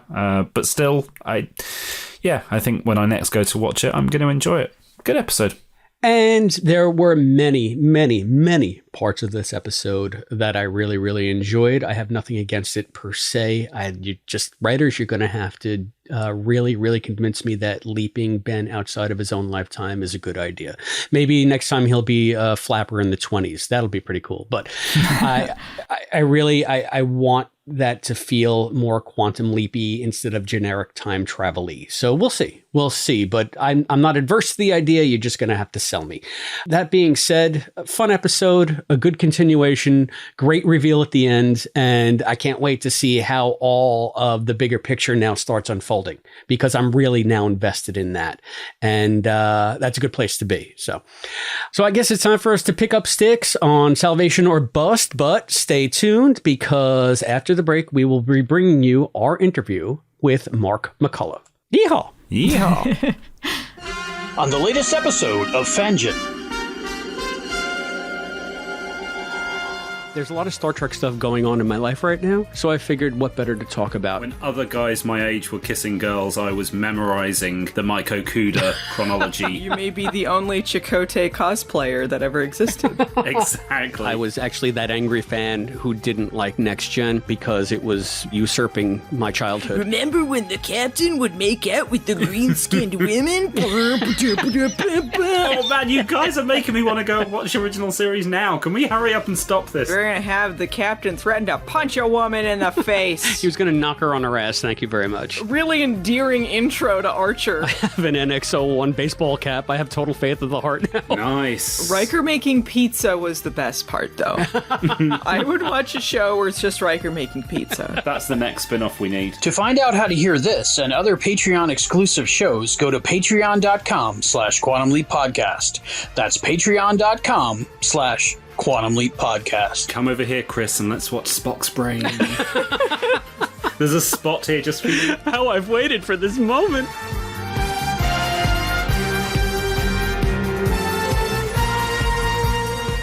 Okay, everyone, we're back. And as promised, here is our interview with Mark McCullough. Well, joining us now is William Mark McCullough. Mark, welcome to the Quantum Leap Podcast. Thank you. I'm excited to be chatting with you guys today. Well, we're excited to have you. You're one of the first main guest stars that we've gotten since the show has premiered, the new series. And you get the fun part of being the bad guy in this episode. Yes. And I see it's just the latest in an acting resume that is kind of packed with heavies and darker roles. And I was doing some research on you. I found that kind of surprising because I saw in your life before acting, you were kind of steeped in like Law and Order. So can you tell us a bit about how you made the transition from your pre-acting life into acting? Sure. You know, I actually fell in love with acting in college and studied, theater and didn't learn one thing about how to get a job as an actor. So when I graduated from school, like a lot of lost souls, I went to law school thinking, well, that's something to kill 3 years. And I like DC. And I got out of law school, started working as a prosecutor and was miserable and really just, I really loved acting. I just didn't know what to do. And I took a trip down to Nicaragua just as a fun trip, got in a really bad car accident and spent about 5 weeks in the hospital. And it literally just changed the trajectory of my life. It made me realize, life is so short. You got to do what you love. So when I healed up enough to get back to the States, I quit my job, moved to LA, and started what I lovingly refer to as my ramen noodle years as I tried to learn how to maneuver this industry. But it is interesting because in real life, if you ask my mom and my grandmom and hopefully my brothers and sisters, they tell you I'm a teddy bear and a very sweet, loving person. But I have certainly made a career of playing not very nice people. That's for sure. How did Quantum Leap come your way? I got to say, first of all, I'll premise this by saying that Quantum Leap is my favorite show of all time, the original. I loved it as a kid, didn't miss an episode. And basically, I got an audition from my agent in LA. And, nowadays we basically tape our auditions on camera and email them in. And I remember getting it and I was so excited. And I wrote my agent and said, "Oh my God, this is my favorite show of all time." And he wrote me back and he said, "Me too. I'm so excited." And so the crazy thing is, you have to bring another actor over to read with you because I'm taping the audition at my house. So the person who comes over to my house, she had not seen the show, back, when it was originally out. So I start telling her a little bit about the show and I start describing to her the series finale. And I literally break down in tears telling her about the series finale right before I do the audition to play this really bad character on the new iteration of the show. So I got to say, I work a lot and I'm always very grateful for every job I get. But I have not been as excited about booking a job as I was about booking this one since I was a wee little baby new actor. I was just so thrilled to be a part of the Quantum Leap world. That's amazing. And it's not often we get people who have such a love for the original series. A lot of the people we speak to are, it was before their time or they're new to it. They're just discovering it. You say you're excited by it. Was there also a sense of heavy weight on your shoulders joining this long legacy? Or was it just that much fun that just bypassed that part of your brain? It was mostly fun. For me, like getting to be a part of the universe of something that was so important to me as a kid. I literally felt like a little kid waking up on Christmas morning over and over and over with a giant pony in front. You know what I mean? It was just like every day on the way to set, I was just pinching myself saying, this is amazing. And I couldn't shut up about it on set, about how excited I was to be there. I'm sure they probably got tired of hearing me say it, but I really was. And I love the script. And it was just this combination of factors that was magical. The script was wonderful. I loved the original show. The cast could not have been kinder, more just accepting and loving and supportive. The crew was amazing. The director, the writers, the producers, the showrunner. It was just, you work on shows, you work on films, and generally they're all pretty good. But every once in a while you come across one like this one where you can just tell they've created this environment of joy and love and support. And it was one of the most magical moments, even taking away the fact that I'm such a huge fan of the show, just from a pure work experience, it was magical. Like they were all so amazing to work with. That is terrific to hear. Oh, now that I know that you're one of us, I want to pick your brain about the old series and totally geek out, but I'm going to stick to the episode that you starred in first. You were talking about working on the set, and this is by far one of the most cinematic episodes of the new series that we've seen yet. And you had a lot of action scenes, including horseback riding and gunslinging. And I just want to know a little bit about how you guys brought that dynamic to life, because it seemed like a very, very active kind of shoot. Mm-hmm. It was very active. From an acting perspective, it was probably one of the most difficult shoots I've done. I can give monologues and I can ride a horse, but doing those at the same time brought a lot of complexity to both. That was difficult. But they had a great team. They sent me to training to ride the horses and kind of prep what we were going to do. They had really great experts on set to kind of help me out. But it was in some ways difficult, but at the same time, I felt like an 8-year-old kid, getting to play, dress up like a cowboy and shoot them up and jump on horses. It was pretty exciting, the whole concept. But they made sure there was a team in place that allowed us to look like we knew what we were doing. So if you can you tell us a little bit more about how that works? Because you said you were riding a horse and you have a monologue, but then you have more, I guess, establishing shots, more master shots where there is a lot of activity. Is that more stunt people? Is that you guys? Like how do they get all of that together?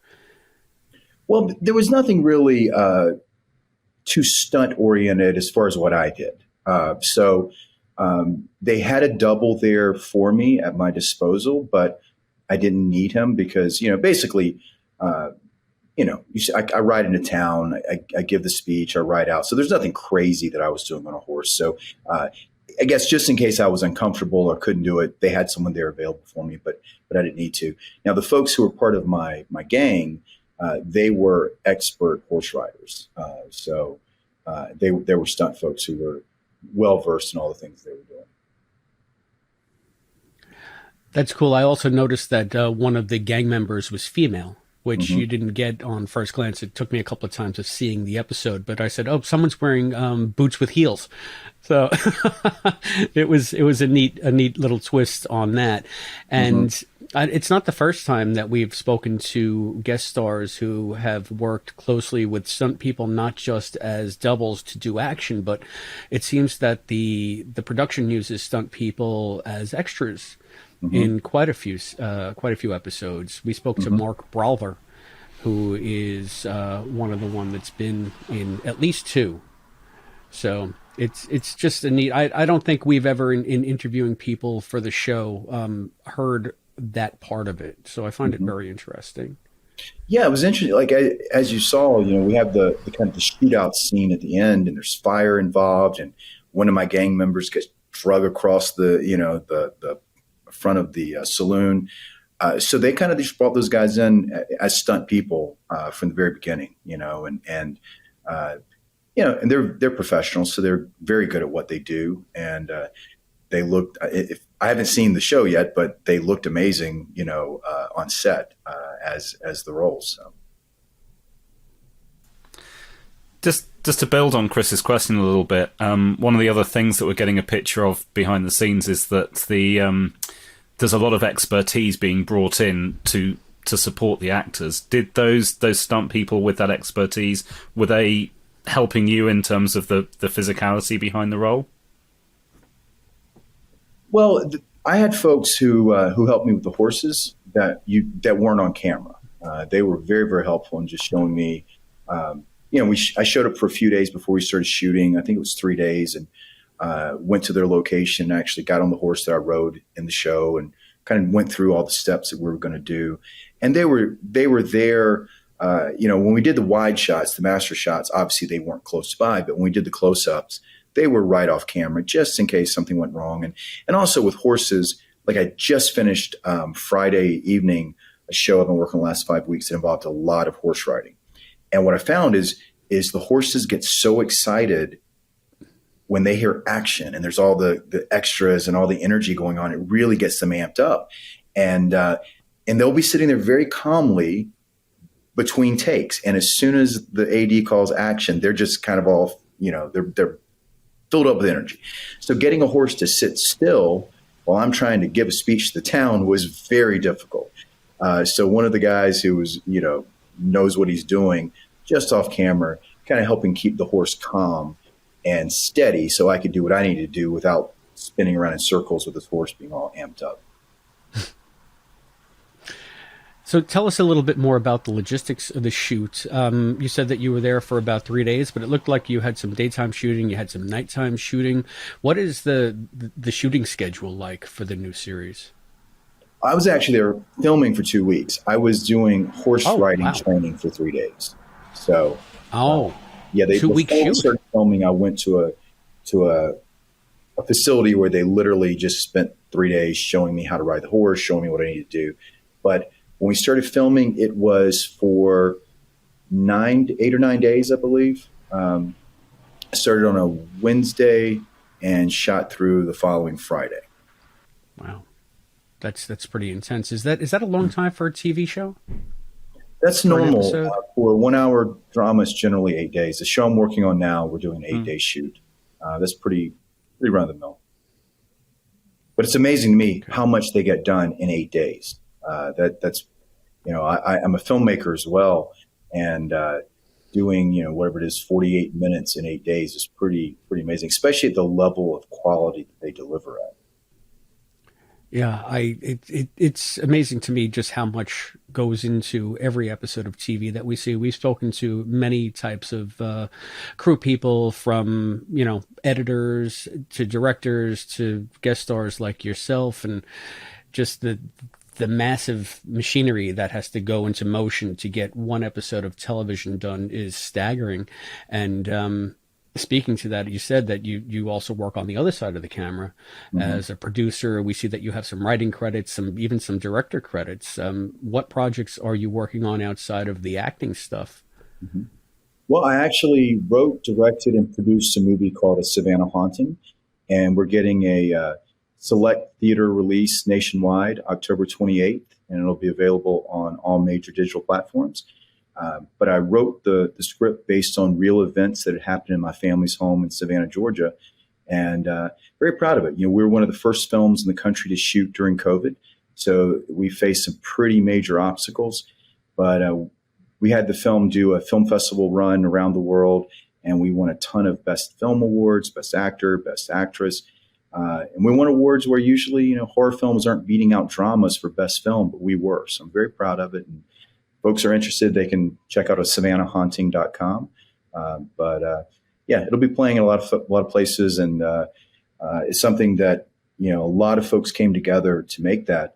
But I look at how difficult it was to make that movie, and we were shooting probably 6-7 pages a day, and I look at some of these television shows that are just the level of stuff they do, and the logistics of some of the things, like with the episode of Quantum Leap.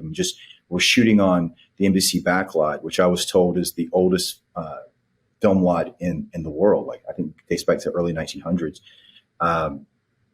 And just all they went through. I mean, they created this saloon that one week it's just an empty building. The following week it's this gorgeous, beautiful saloon, fully outfitted as if it's 1879.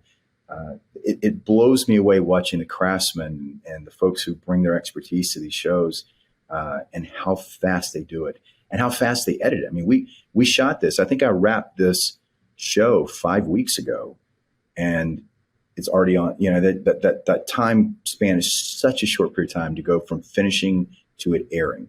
So, my hat's off to all the folks that bring it to the screen. If I can back up a little bit to A Savannah Haunting, based on something you said, are you telling us you grew up in a haunted house? Yes. The house is, it had always That's been, terrifying. It had always had things going on. Very, very weird, sometimes scary, dark things. And I moved away after high school, and, my family would chat about it a little bit, but we never went into any detail because, you just didn't want to sound like you were crazy. Right. And I was living in LA for a long time, and I returned to Savannah for some family reasons several years ago. And so it was the first time I'd spent any real time in the house since I was a little kid. And I was there about 9 months, and it reached a point where it was terrifying to be in the house. Like the upstairs was off limits. Like, I just wouldn't even walk upstairs during the middle of the day. It was so scary. And my producing partner came to visit, and she stayed in one of the rooms upstairs and had a terrifying experience. And, then we started talking, and she said, look, you should really capture some of the things that have gone on in this house and turn it into a screenplay. And I did that. And I just, it was rather easy to write the script because, so much had happened to me in the house and to people who had lived there, people who had visited. And like I said, we got shut down because of COVID for about 5 months before we could actually start filming from the point we started till the time we actually got finished. So we shot this documentary, a feature-length documentary, kind of covering the history of the haunting. We brought in, lots of paranormal experts, a voodoo priestess, an Eastern Orthodox priest.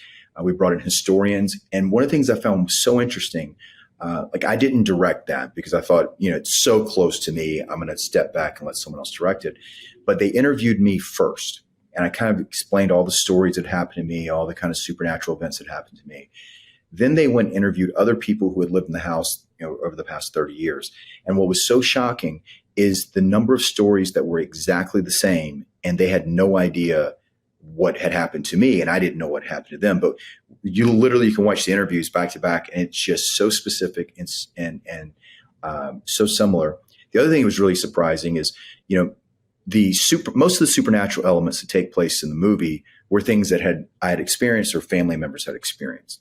But there were some historical elements I'd put into the script that I just made up. One of them being that on the property there in Savannah, there had been a plantation house that was burned down during the Civil War, and the current house was built over that plantation house, and that causes some havoc, right? Just made it up. We bring in a historian to research the property and the history of the area. There was a plantation house on my property that burned down during the Civil War, and I had no idea, and I literally just put that into the script. So there was interesting things like that popped up that were really shocking. Will that documentary be part of like a special features bonus with the film when it's released, or is that going to be its own separate thing? We worked way too hard on it for it to be a DVD bonus. So it's going to be a separate film that we're going to release. We're still doing post-production on that. We expect to have that wrapped up probably in the next 2 months, and we'll have a release probably several months after that. But it'll be fun. I mean, I think in many ways the documentary is even scarier than the narrative because it's just filled with security cam footage, interviews with people that things happen to, and one of the things that we cover in the documentary as well were the challenges we faced trying to film in an actual haunted house, because we shot the movie in my house, and I really wanted to kind of, I wanted to capture what it felt like to be in an actual haunted house, because so often I'll see supernatural haunted house films, and blood's coming out of the walls and creatures are jumping out. That's not what happens, right? At least not in my experience. So the film really focuses on that slow creeping dread that comes when you live in an actual house that has darkness in it. So we wanted to capture that, and the documentary just really goes in detail about it, but also it covers what we faced. We had a lot of cast and crew who were threatening to quit because they just were so scared shooting in the house. They had things happen to them. So I think it'll be a fun documentary for people who are interested in kind of behind the scenes of filmmaking, and also people who are interested in, haunted houses and the supernatural and those kind of things. Mind blowing. It's too bad Allison's not here. Halloween's her favorite thing. She would talk to you for the next 2 hours. Yeah, she missed a good one. Yeah. Cool. Well, you guys check it out if you get a chance. Yeah, we will. The listeners will as well, I'm sure. Maybe just switching back to Quantum Leap for a bit. You've obviously been a fan for a long time. What kind of changes have you noticed? We've all been observing this as fans ourselves, that this is a relaunch, a reboot, however you want to describe it. This is a different show and a similar show. Have you had a chance to see the first few episodes that have aired? Yes. Well, there's several things about the show that are different that I find very interesting. I really like the fact that they focus much more on the present. I remember as a kid watching Quantum Leap. I mean, there were a couple of quick moments where we saw, 1999 or whatever, but I like how they really kind of delve into that a lot. And I like kind of seeing the world of the present day Quantum Leap, the 2022 is really fun. And I think it affects the dynamics a lot, in the original, it really felt like it was those two main characters and everyone else was kind of like guest characters every episode.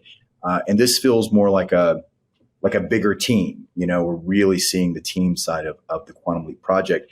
And for me, the idea of the ties to the government. I mean, that was obviously hinted at, and maybe I was a kid, I didn't pick up on as much when I watched the original, but that sense of like being a government project and the Pentagon aspect of it, I think that's really interesting. It gives a lot of places for the storytellers to kind of dig into that maybe in the original they didn't go into as much. I'm finding that a very interesting new wrinkle in this as well. And I'm appreciating the fact that they're building that as much as they're sort of building the Leap part of the series, because it is part of the dynamic that we never really got to see in the original series. And it allows for a new kind of storytelling on Quantum Leap that wasn't possible with Sam and Al just being the main ones that you see. That being said, since you are a nerd like us, what is your favorite episode of Quantum Leap? Because I know all the listeners are dying to know. Gosh, the favorite episode. There were so many that I loved. The episode, and I don't know episode titles. You guys may know that, but when we'll help you with that. Yes, I think the JFK episodes were really cool. When it goes back in time to we think to stop the JFK assassination, you learn it's actually to keep his wife Jackie O alive. Oh, that's Lee Harvey Oswald. Lee Harvey Oswald. Yeah. The season 5 opener. Yeah. Oh, there you go. So you guys know more than me. But yeah, I remember that one really was powerful and stood out in my mind. But the dynamic between Al and Sam was so amazing. Like I said, and for me, the series finale, I know some folks didn't like it, but I loved it. And I thought it just brings me to tears. I thought that final scene, where we see Sam, show up in Al's ex-wife's room and go to speak to her. I was like, that is it. It's still, like I said, when I try to describe it, I'm not even going to get into it on this because I don't want to break down tears, but it was such a powerful ending to the show for me. So we're still talking about it 3 decades later. We are. And we've gotten to speak to Susan Deal, who plays Beth, twice. Oh, wow. And she still gets emotional about it. Mm-hmm. Yeah, it's affected her. She can't listen to Georgia anymore without welling up. So you're not alone in that. Yeah.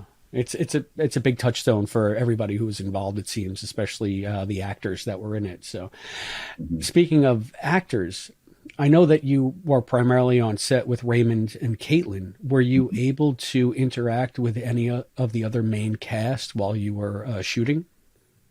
Unfortunately, no, because they just, they're obviously at a different set than where we were filming in the Old West set. So Caitlin and Raymond, the only main folks that I got to work with. But my gosh, both of those folks are so nice and talented. So I very much enjoyed working with them. But I would have loved to have at least run into the other cast, at base camp, the trailers or something. But I unfortunately didn't see them. We know that your time is limited, and I just wanted to know, are there any other aspects of your time working with the show that you haven't touched upon that you'd like to tell us about? Any stories from the set? Gosh, there's a lot of stories from the set. It was interesting, because it's the Old West, we're wearing layers of leather, and I'm wearing a lot of black. And we were filming during the heat wave in LA. So all that sweat you see on me is definitely not fake. It was so hot on set when we were shooting. But, I know the crew kept checking on us, and the scene where we had the flames surrounding us, with the big kind of standoff, many times they kept walking up going, "Are you okay? Everything's safe? You feel comfortable?" And I was just thinking, my gosh, I'm getting to shoot these, old cowboy guns and play in the middle of fire in an Old West street. Like, I am definitely good. Like, this is literally what the 8-year-old me would have asked for Christmas if he had the chance. You know what I mean? It was so much fun. Yeah. So yeah, it was, I literally, still looking back on it, I'm just giddy that I got an opportunity to be a part of it and get to play with those, all the actors. The guest actors were great. Obviously the series regulars were awesome. And just the entire team. And something I've noticed just working in this business for a while, the energy on set is created at the top, and that energy goes down. And if the people at the top are kind and thoughtful and understanding and helpful, and it just seeps all the way through everyone. And it works the other way as well. And so, for me, it's like, it was so clear that the people running the show have created such a great energy and such a great environment, because it's the nature of the show that with every episode being a different location, different time period, there's a lot of guest casts, obviously, coming in every single week. And they just did such a great job in making all of us feel like we were part of the family. And that doesn't always happen on a TV show where you're coming in for one episode. Everyone's been working together for weeks, months, or years. And they just really, we showed up and it's like, boom, from day one, we were just embraced as if we were one of the family. So yeah, kudos to all those guys. That sounds like kind of a holdover from the environment on the original series. Everybody that we've spoken to could not be any more complimentary to the vibe on that set, and saying that it really started from Scott and it went down. Scott, we've never heard a bad word about Scott ever from anybody. I mean, he's apparently the nicest guy in the world. And it's nice to hear that we're not just seeing the legacy of Quantum Leap continue in front of the camera. We're seeing sort of that collegial, familial vibe continuing behind the camera as well. Mm-hmm. So to me, that bodes well for the formula, for the longevity of the show, because if you have an environment like that, I think you're naturally just going to make a more sincere product. Mm-hmm. So it's so great to hear that is the way it is on that set, because I think it's very important for a lasting success. Mm-hmm. Absolutely. And I think when people are comfortable and relaxed, everyone does a better job, from the craft services PA to the writers to the actors. If you're supported and loved and feel like you're part of the team, I think you're going to bring your magic much better than if you don't feel that way. Well, do you have any messages for fellow leapers out there? Pursue your dreams, whatever they are. I am so glad that I ignored all my family and friends and quit being a lawyer to pursue being an actor. So. Fantastic. And that website you mentioned earlier, asavannahhaunting.com, was that right? Yes. So yes. Everyone listening should check that out. It sounds like a great film. Yes. Yeah, I can't wait to watch that. So thank you so much, Mark, for appearing on the Quantum Leap podcast. Thank you for having me, guys. This is such a pleasure, and I wish you guys the best of luck. And yeah, hopefully chat again.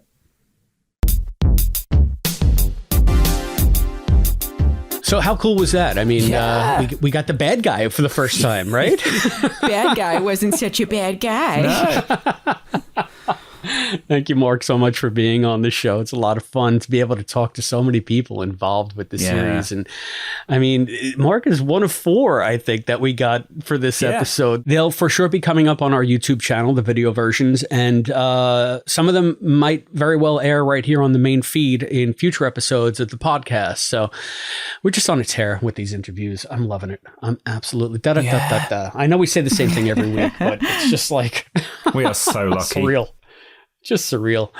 So, yeah, we're also getting very lucky in the area of patronage. Guys, I have some new patrons to announce and some upgrading patrons to announce. And it's just terrific stuff going on here. The first one I want to celebrate is Dermot Devlin. Hey, we know Dermot. Yay. Hey, Dermot. Dermot is supporting us at the $5 Leaper level. That means Dermot gets access to all of our bonus content, as well as a nifty Quantum Leap podcast book club bookmark. So I can't wait to send that out to him. I love sending out the bookmarks. They're my favorite thing. Dermot is a big voice.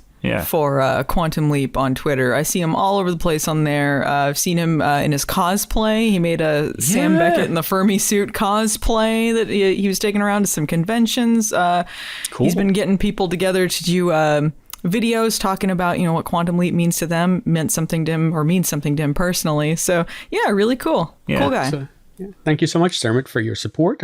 We also have a patron named Chris, a.k.a. Brackmang. Okay, Chris, a.k.a. Brackmang, thank you for joining us. He joins us at the $20 producer level, which means that you will now hear the words, special thanks to our producers, Chris, a.k.a. Brackmang, in every episode. Wow, thanks, man. Brickmang? Nice one, Chris, a.k.a. Brackmang. I love it. I mean, that and embracing Ashes, embracing my inherent cringe. Yeah. These are getting more and more obtuse every week. I'm loving it. We're going to get a producer signing up saying, "My name's Christopher DeFilippis and I smell like a fart," aren't we? Please do. I love when people have silly names. There's someone in my Discord server named Gushy's Breath Mints. It's amazing. So so thank you, Dermot. Thank you, Chris, for joining us. But they're not the only ones that are pitching in. We also have an upgrading patron, Mr. Tom Quinn, cosplay dad himself, our oldest patron, I believe. Tom has decided that being a $20 producer is not enough. He's upped his pledge to $25 a month. So that's so thank you, cosplay dad. Thank you. We have to create a whole new tier for you. It'll be the Tom tier. Yes. This is a little Quantum Leap crown. To go with your Al cosplay, you can have. We'll give you the Miss Deep South crown. How's that? Yeah. We got to do fan made Future Boy hats for the top tiers. Yes. There we go. So maybe Tom is inspiring me. Maybe we'll figure out some higher tiers than we already have, past producer, but we have to come up with some really cool gifts for that. So Tom, look, you're inspiring a new generation of us taking the money and running. We love it. We love it. Thank you so much. And Tom isn't the only one doing like sort of unusual, unprecedented things with contributing to the podcast. We also received a generous one-time donation from a listener named Jason Levitt. Jason, thank you so much. I was thrilled to go to the post office box and get our actual first piece of mail at the post office box. And I opened it, and it was from Jason, who gave us a generous gift of support. He was concerned about just doing sort of a one-time thing. And this is what we came up with. Just if you want to, you can send it to the P.O. box. And that's what he did. So thank you so much, Jason, for following amazing. Through. Yeah, I thank all of our patrons, all of our listeners, everybody that supports us. It really makes us feel good to know that the show is reaching so many people in such a positive way. So I'm humbled every time we get someone new popping up on the Patreon feed that is just like, hey, I'm liking what you're doing. It's just like, good. I'm glad. I'm so glad that we're resonating with the fan community, because otherwise, why do this?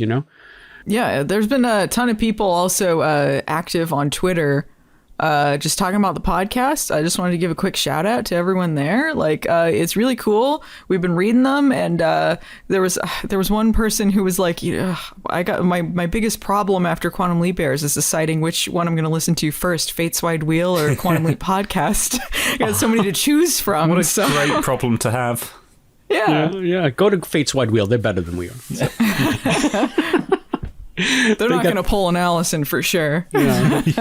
They're going to have the real substantive talk, and then you come listen to us when you don't care. When you don't care what you hear. If you don't want to hear some cowboy accents, you know what? I can't say that they never use a cowboy accent. Maybe they've thrown one or two in there. I don't want to speak for them.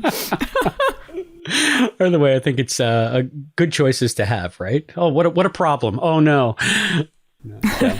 So yeah, that's awesome. great. Yeah, the Twitter community is growing.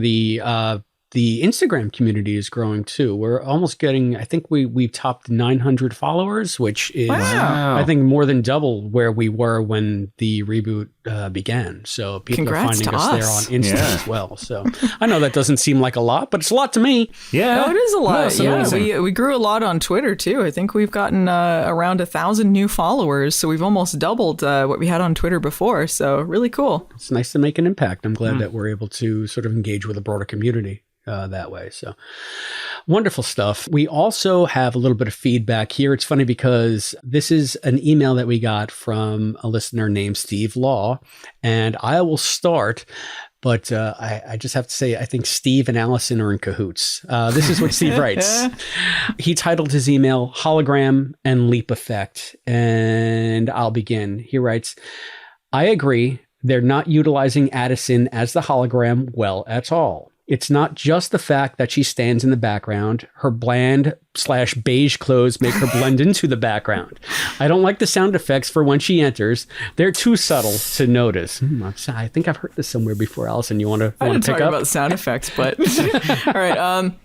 He continues, Al also loved being the observer. He relished every decade and brought the nostalgia to the original show. He would comment on the fashion he loved. Addison doesn't seem interested at all, which is also odd given she was meant to be the leaper. I'm starting to think Magic or Ian would have been much better choices for the hologram. Also, I may have missed it, but have you discussed the leap effect? I find it a bit flat. Sam's leap was bold, blue, with a memorable SFX. Lastly, the lack of title sequence is disappointing. I am enjoying the show a lot. I liked episode 4, but I agree with the points made. Many thanks, Steve. And Steve also sent a picture of himself, which looks oddly like Allison with a fake moustache stuck to her.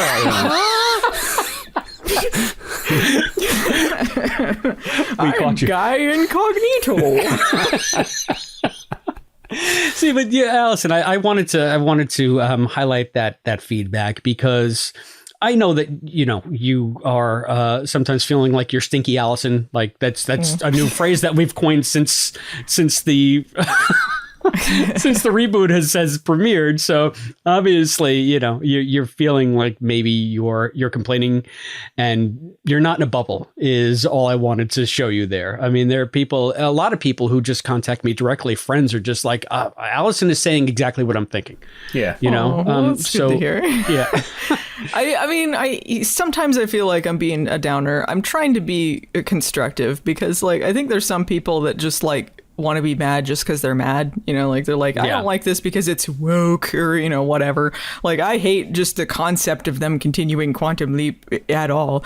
It's not that. I want this show to be successful. And, as they've proved, 2 of these episodes I've really enjoyed. I'm kind of, I didn't like Decent Proposal that much, but I do think it was still better than the first 2. I think that this show is really hitting its stride. And, it's good to hear that there's some people agreeing that there's room for improvement. I think every first season of a show is like that. They figure out things like this really didn't work out and they tweak it until it gets to something that works a little better. And as far as that room for improvement goes, I agree completely with Steve about the leap effect. I think it's flat too, but I feel in this episode, we got a little bit more sparkle. It's still very white. It's just sort of this white, but there's sort of there's more of an effect there now. I feel like there's some spinning aspects to it. And for the first time, I think we're also hearing some of the classic leap sound. layered in there very subtly, where I haven't noticed that in episodes before. And the leap effect evolved all throughout the first and second season. Oh yeah, of it's the way original better anyway. than when the show started. When original Quantum Leap started, it was just sort of a blue highlight, and like, I don't know, I guess. Yeah, it was just like a blue highlight, Yeah. fade to white, and then come back off the white, and it was... Yeah, I think this has been like a product of very rushed, not being able to complete what they want to. Because I was just thinking the other day, gun to my head, I could not tell you what the new leap effect looks like. Because it's just been like nothing. And then they do the like eye effect. Yeah, it doesn't really have a lot of impact because they've continually interrupted the leap out to do, whatever project wrap up stuff and then cut back to it. It's a little jarring. As far as like the sound effects and stuff, I don't mind that they're not using the same ones, just as long as they're doing something memorable and cool. So I don't know. And a lot of people have also complained about the theme song, the title sequence, but I'm like, I don't want a 2-minute title sequence taking further time away from the show. Like, I do miss when shows had title sequences like that, but because of the amount of commercials and the amount of time, plus they're fitting in 2 running storylines, I really think it would just be detrimental. Yeah. So I wish the title was a little more memorable, that the 2-second one that they throw out there, but as far as the theme song, like, I think that would just hurt the show. It would take too much away. And I sort of have headcanon about how and why the leap effect might evolve further as the series progresses, because now Janice is in the system, and they have their own code, and they have the old hand link hooked up to it. We might be seeing the leap effect change because the parameters of the program have changed. And as we get more of the old Ziggy in there via that old hand link, maybe we get more of the old leap effects back. Yeah, maybe. Maybe some. That's one thing we didn't talk about in this episode. They had Addison hitting the hand link. Yeah, she her first bona fide hand link whack, and you heard like there wasn't like a squeal or anything, but you did hear a reaction from the hand link, right? So, and I'm the hockey puck.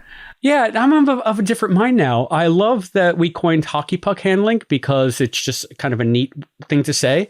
But I'm also toying with the fact of renaming it the UFO hand link. I kind of like both. I feel like hockey puck just feels like the most random, so I kind of like that. All right, so we'll stick with hockey puck hand link. Yeah, I like the Simon Says comparison also, but it's too mouthy. It's too much, It's the Simon Says hand link. So we'll stick with hockey puck. But yeah, we got some definite hockey puck action, and that could be another reason why they're saying that the system is slow, because the malware is in there from Janice, and maybe it's picking up some of the characteristics of the gummy bear hand link. All headcanon, but I'd love it. If Ziggy woke up, everything lit up, and it was a bunch of disco lights, and things just went wild. Like, she's just like, move over, boys. I'm taking over the project. And they're like, what is going on? And they just went hog wild. I would love that. I would be celebrating that. Ziggy, get in here. You need to wake everyone up. Turn the lights on in the project, Ziggy, please. Her first line is, what have you done with my father? And her second line is, who in the hell decorated this hole? and then all of a sudden, everything just goes neon. Everything lights up. And then it starts playing some disco music. Like, don't lead me this way. And then like starts playing. Everyone's like, what is going on? And then it cuts out.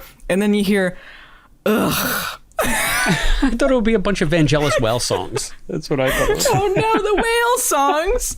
Ziggy's just trying it out. She's trying out different ones. Maybe it's like she goes through a bunch of them like a radio trying to tune in, like until it finally lands on just like... Well, you're welcome, Deborah. Where's Dr. You can Beckett? use all of those suggestions. Those are from us to you. Yeah. But I mean, we will have plenty of time to explore this stuff, I hope, because the big news this week was that the show got picked up for a full season. So. Oh yeah, that happened after we did the last one. Yeah. Congrats. So woohoo! Congrats to everyone involved. Congrats to us also. Yes, we're going to be doing this for the next 14 weeks, I guess. Hot dang. 12 weeks? I can't count. We're on episode 5 now, so yeah, 13 more to go. Yeah. This is insane. So cool. Wow. Yeah. We got our work cut out for us. That shows that NBC, they got some faith in the show. It's had like some drawbacks because they're not a great time slot up against football. So the initial views haven't really been what they'd hoped they would be. But also the show's been doing extremely well. I believe for NBC, it's their #1 show in the 18 to 49 demographic. Yeah. Which is really important to the network, and it's important to advertisers because that's the crowd that's most likely to buy their products. Yeah. So that really affects whether the network decides that this is a show worth keeping around. Yeah, and obviously they think it is. And the fact that they now have faith in it, they might get, as the season progresses or as a new season gets ordered, we hope, a better time slot on a better night. So now that it's found legs, they'll have a little bit more faith in it and make it more of a heavy hitter, try to put it into an important spot on the rotation instead of like a test spot. I feel like a Monday night is like a test spot, right? It's like, what's the reaction? Yeah, well, that's a time slot I believe NBC is toying with getting rid of, like just selling to local affiliates. So it's not really a coveted one, although it could certainly be worse too. It's got a decent lead in with The Voice, but yeah, it's kind of hurt it. But streaming numbers have been really good also. And I think that's because people are going out of their way to check it out on Peacock and watch it afterwards. They're like, I would like to watch football or it's too late, but I want to see what's going on in Quantum Leap. And the first 3 days of streaming, maybe even the first 7 also go into viewing numbers. So right. Those are important to them too. Yeah. Yeah, that's why I've been watching it on NBC, DVRing it on NBC, watching the DVR, and then watching the Peacock version.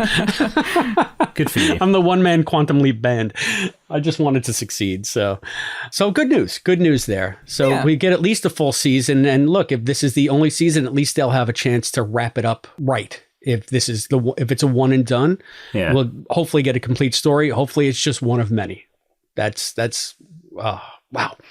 Isn't this such exciting, good stuff? guys? Such exciting stuff. Yeah, so if you out there would like to tell us how you feel about Quantum Leap getting picked up for a full season order, there are many ways that you can do so. You can drop us a line at P.O. Box 542, Bayport, New York 11705. You can get us on the phone at 707-847-6682. You can email us at quantumleappodcast@gmail.com. You can follow us on Facebook at facebook.com/quantumleappodcast. You can hit us up on Twitter or Instagram at Quantum Leap Pod. And you can also see us on YouTube at youtube.com/the Quantum Leap Podcast, where all of these episodes air. I shouldn't say air, right? They're featured. All of the podcast episodes are featured on YouTube as YouTube versions. So you can hear that here, but you will also see video versions of all of the interviews that we do. And there is also the Quantum Leap After Show that is Albie's baby, and he is running with it, and they are just going strong over there. They had to release episodes 3 and 4 in tandem because of Hurricane Ian, but God, 4 hours more content. Yeah. Crazy stuff. And yeah. It's not going to be any different this week. You can go after you listen to the show to the YouTube channel, and there you will see a video version of the interview with Mark McCullough, as well as, God, there might be 2 or 3 more video interviews where this is so fast and furious that we've gotten 3 confirmations, 3 maybes of people from this episode that we may or may not be talking to. So I don't even want to tell you who we have because it could be outdated by the time the show comes out.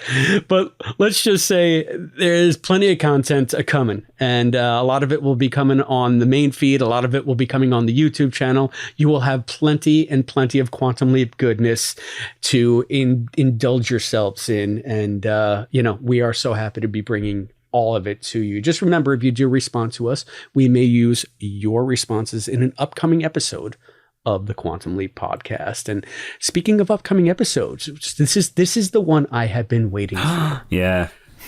So cool. I mean, so we sort of get to see the original pilot finally. Yeah. What's the title of this one? So the title seems to currently be Like an Earthquake. A week or so ago, it was being promoted as "It's a Disaster!" ! They're just giving people gimmies with that one. Yeah. No. They listened, Allison. They listened to you. They've now changed it to Like an Earthquake.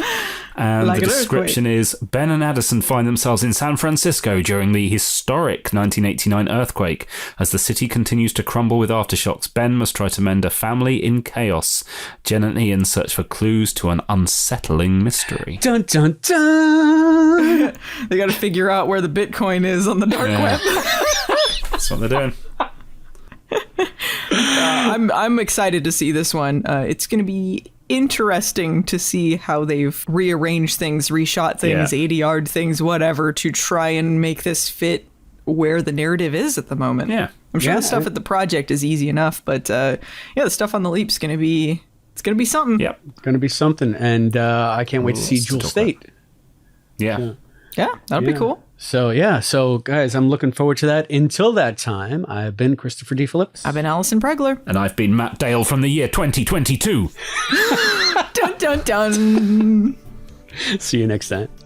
Thank you for joining us for this episode of the Quantum Leap podcast, hosted by Allison, Matt, and Chris, with voice talent and contributions from Hayden McQueenie and Zoe Dean. To support the show, please go to patreon.com/quantumleappodcast. The executive producer of the Quantum Leap podcast is Albert Burge. Christopher DeFilippis and Hayden McQueenie are the co-executive producers. Special thanks to our producers, Chris, aka Brackmang, Mike Cover, Joshua Burwald, Jeff Kiska, Craig Riedler, Cosplay Dad, Charles Allen Gossard, and Morgan Felden. The thoughts expressed on this podcast are those of the individual and do not necessarily represent those of the Quantum Leap podcast, its partners, or affiliates. The Quantum Leap universe and all it contains is the property of Belisarius Productions and Universal Television. The Quantum Leap podcast is not affiliated with Belisarius Productions or Universal Television, and no copyright infringement is intended. The Quantum Leap podcast is a Barren Space production.